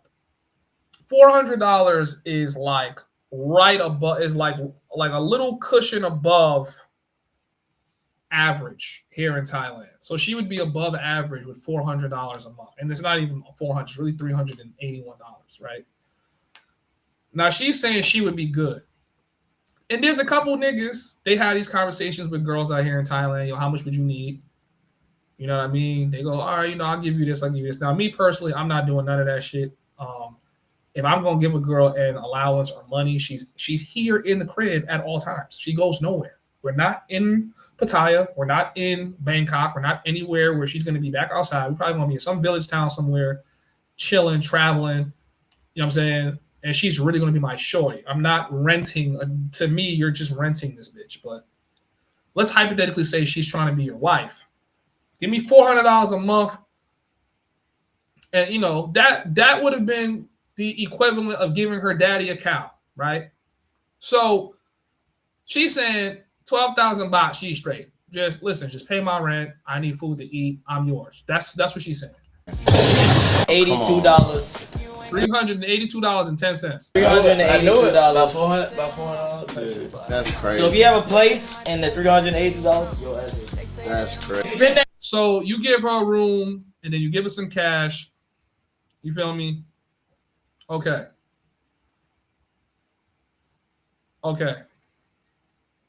Now I've had shit. Now let's go to the comments, because this is where I start getting upset, and this is where, and this is to the niggas that think that Thai men are like getting the best of these women. And no, women go for tricks all over the planet, right? So I don't want to target her, but we just saw her on a previous post. We could pull her up next. She says, so she tags her and all of her girls. She goes, me and my girls, yeah, that's not surviving us.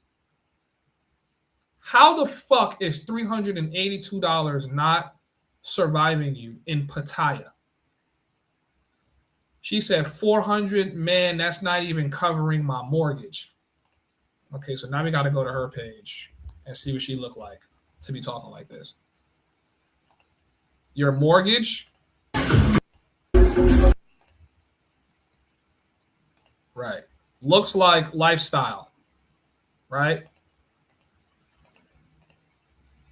Y'all niggas think you're going to come to Thailand and get away from women. You're not going to come to Thailand and get away from women, bro. They are the same everywhere, bro. Everywhere. She's saying 400.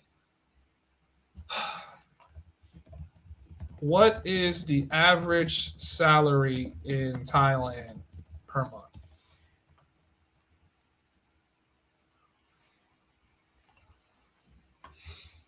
And this is high.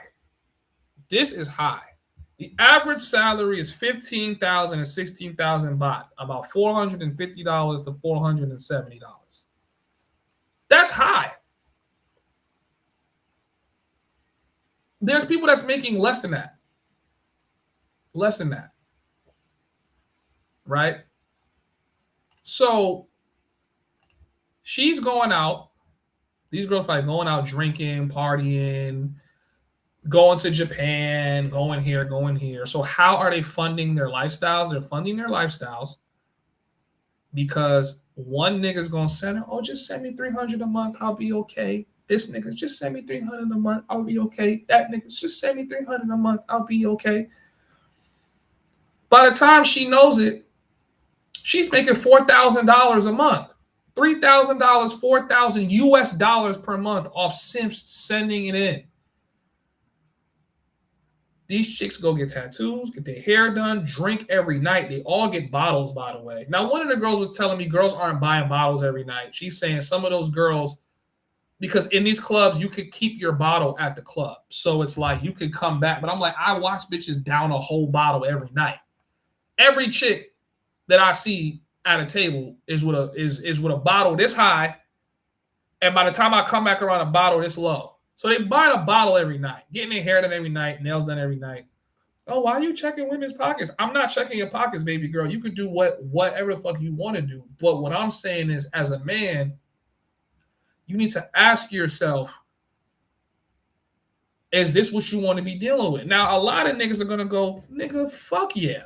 The fuck?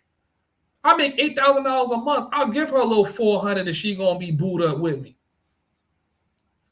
I'm not mad at that because we've been doing that shit since the beginning of time. I had to give her dad 13 cows just to marry her. Now, the only difference was she was a virgin. Bitch, you're not. But we're in a whole nother day and age. So she says 12,000 baht to get her right. I think that's cap. She definitely has niggas that's sending her money. Definitely has niggas. Every girl I've met out here in Pattaya has one nigga that's sending her money. At least one nigga. At least one.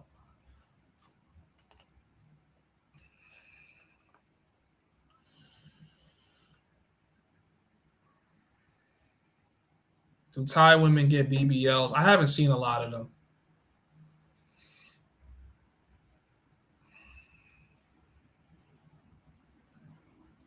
I haven't really seen a lot of them get a BBL, no. It'll never be enough, champ. Don't fall for the trick bag. I don't think I would mind doing that for a chick if she like from the village. You know what I'm saying? Like, she's never even stepped foot in Pattaya yet. That's when you got to catch her and just like, come here, baby. Let me take you a shower and give you a hot meal. Like, I'm going to take you somewhere else because you're not about to fall into this life. All right, chat. I'm looking for one more Cash App. One more Cash App from my loyal supporters. One more Cash App.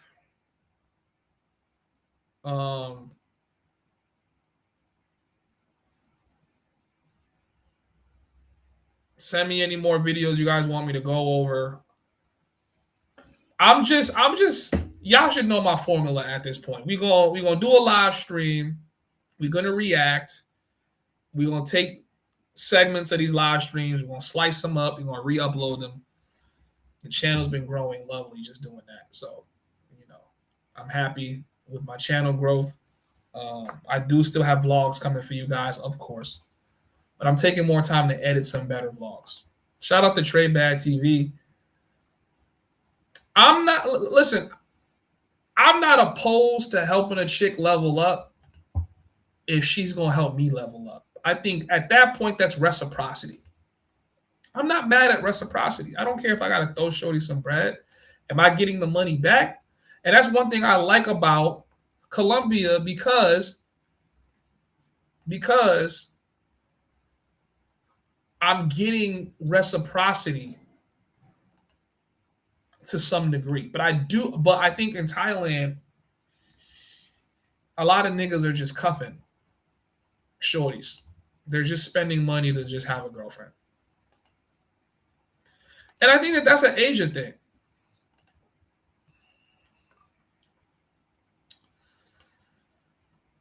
All right.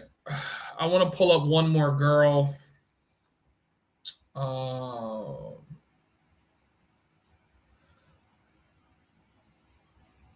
I don't know if I want to pull her up, actually.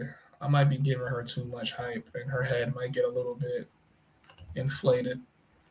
So fuck that. If you're smart, you'll make money off her.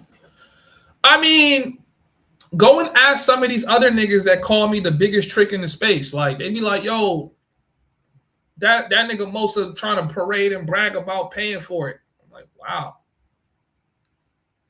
It's like, wow. It's like, you know, like, I realize I'm just on a completely different league than a lot of these niggas mentally. Like, I get it.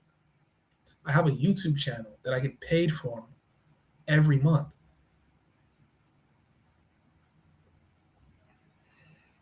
I have done live streams where I have made like $400, $500 in a fucking live stream session.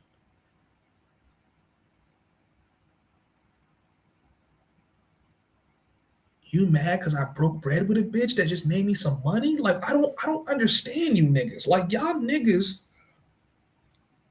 are 40 and retarded.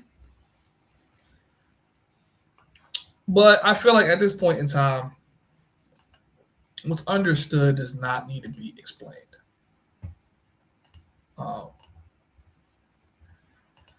If I'm giving a girl $400 a month, she's making me $1,200 a month for sure.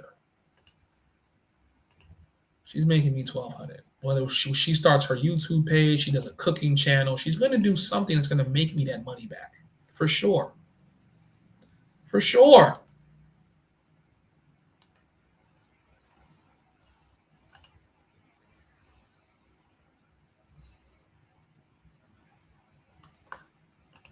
One question: the clubs in Thailand, are they bumping American music or are they on day shit? All of it is American music, Indian music. They hardly ever play their own Thai music. Hardly ever. Hardly ever.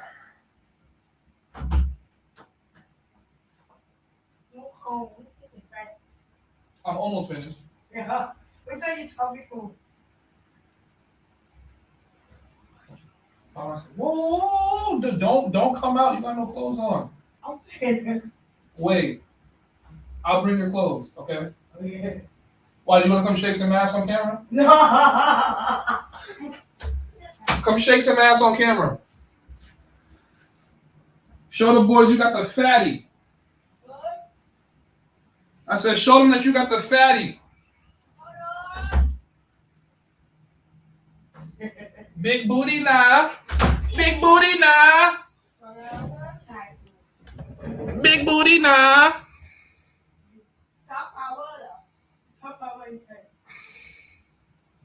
Maybe my t-shirt. My t-shirt. Your t-shirt? Hold on. You see? Yeah.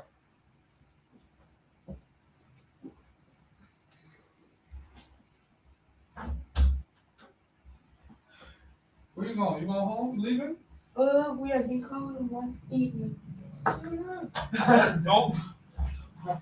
Don't come out like that.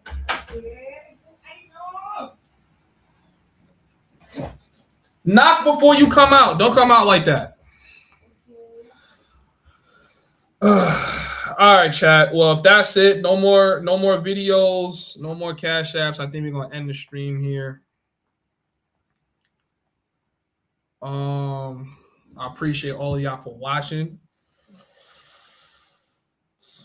Every dude with a girl doing the same thing. Yeah.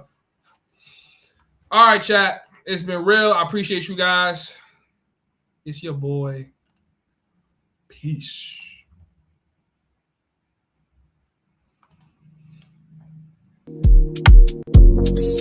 Yeah.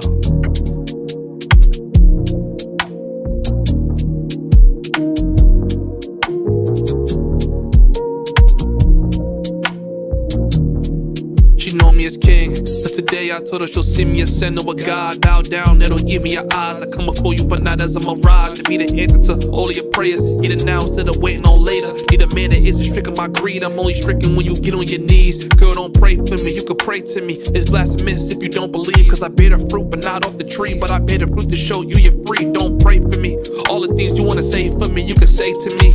Activate my inner savior. Can't watch you act on your inner nature. I can't watch you slide down that pole. Watch new niggas take you home. I'm here to save your soul and purify you with that role. I can't just sit back and just watch you. You got a heavy burden, I'ma spot you. You feeling sick, I'll be a doctor. I want you to love me.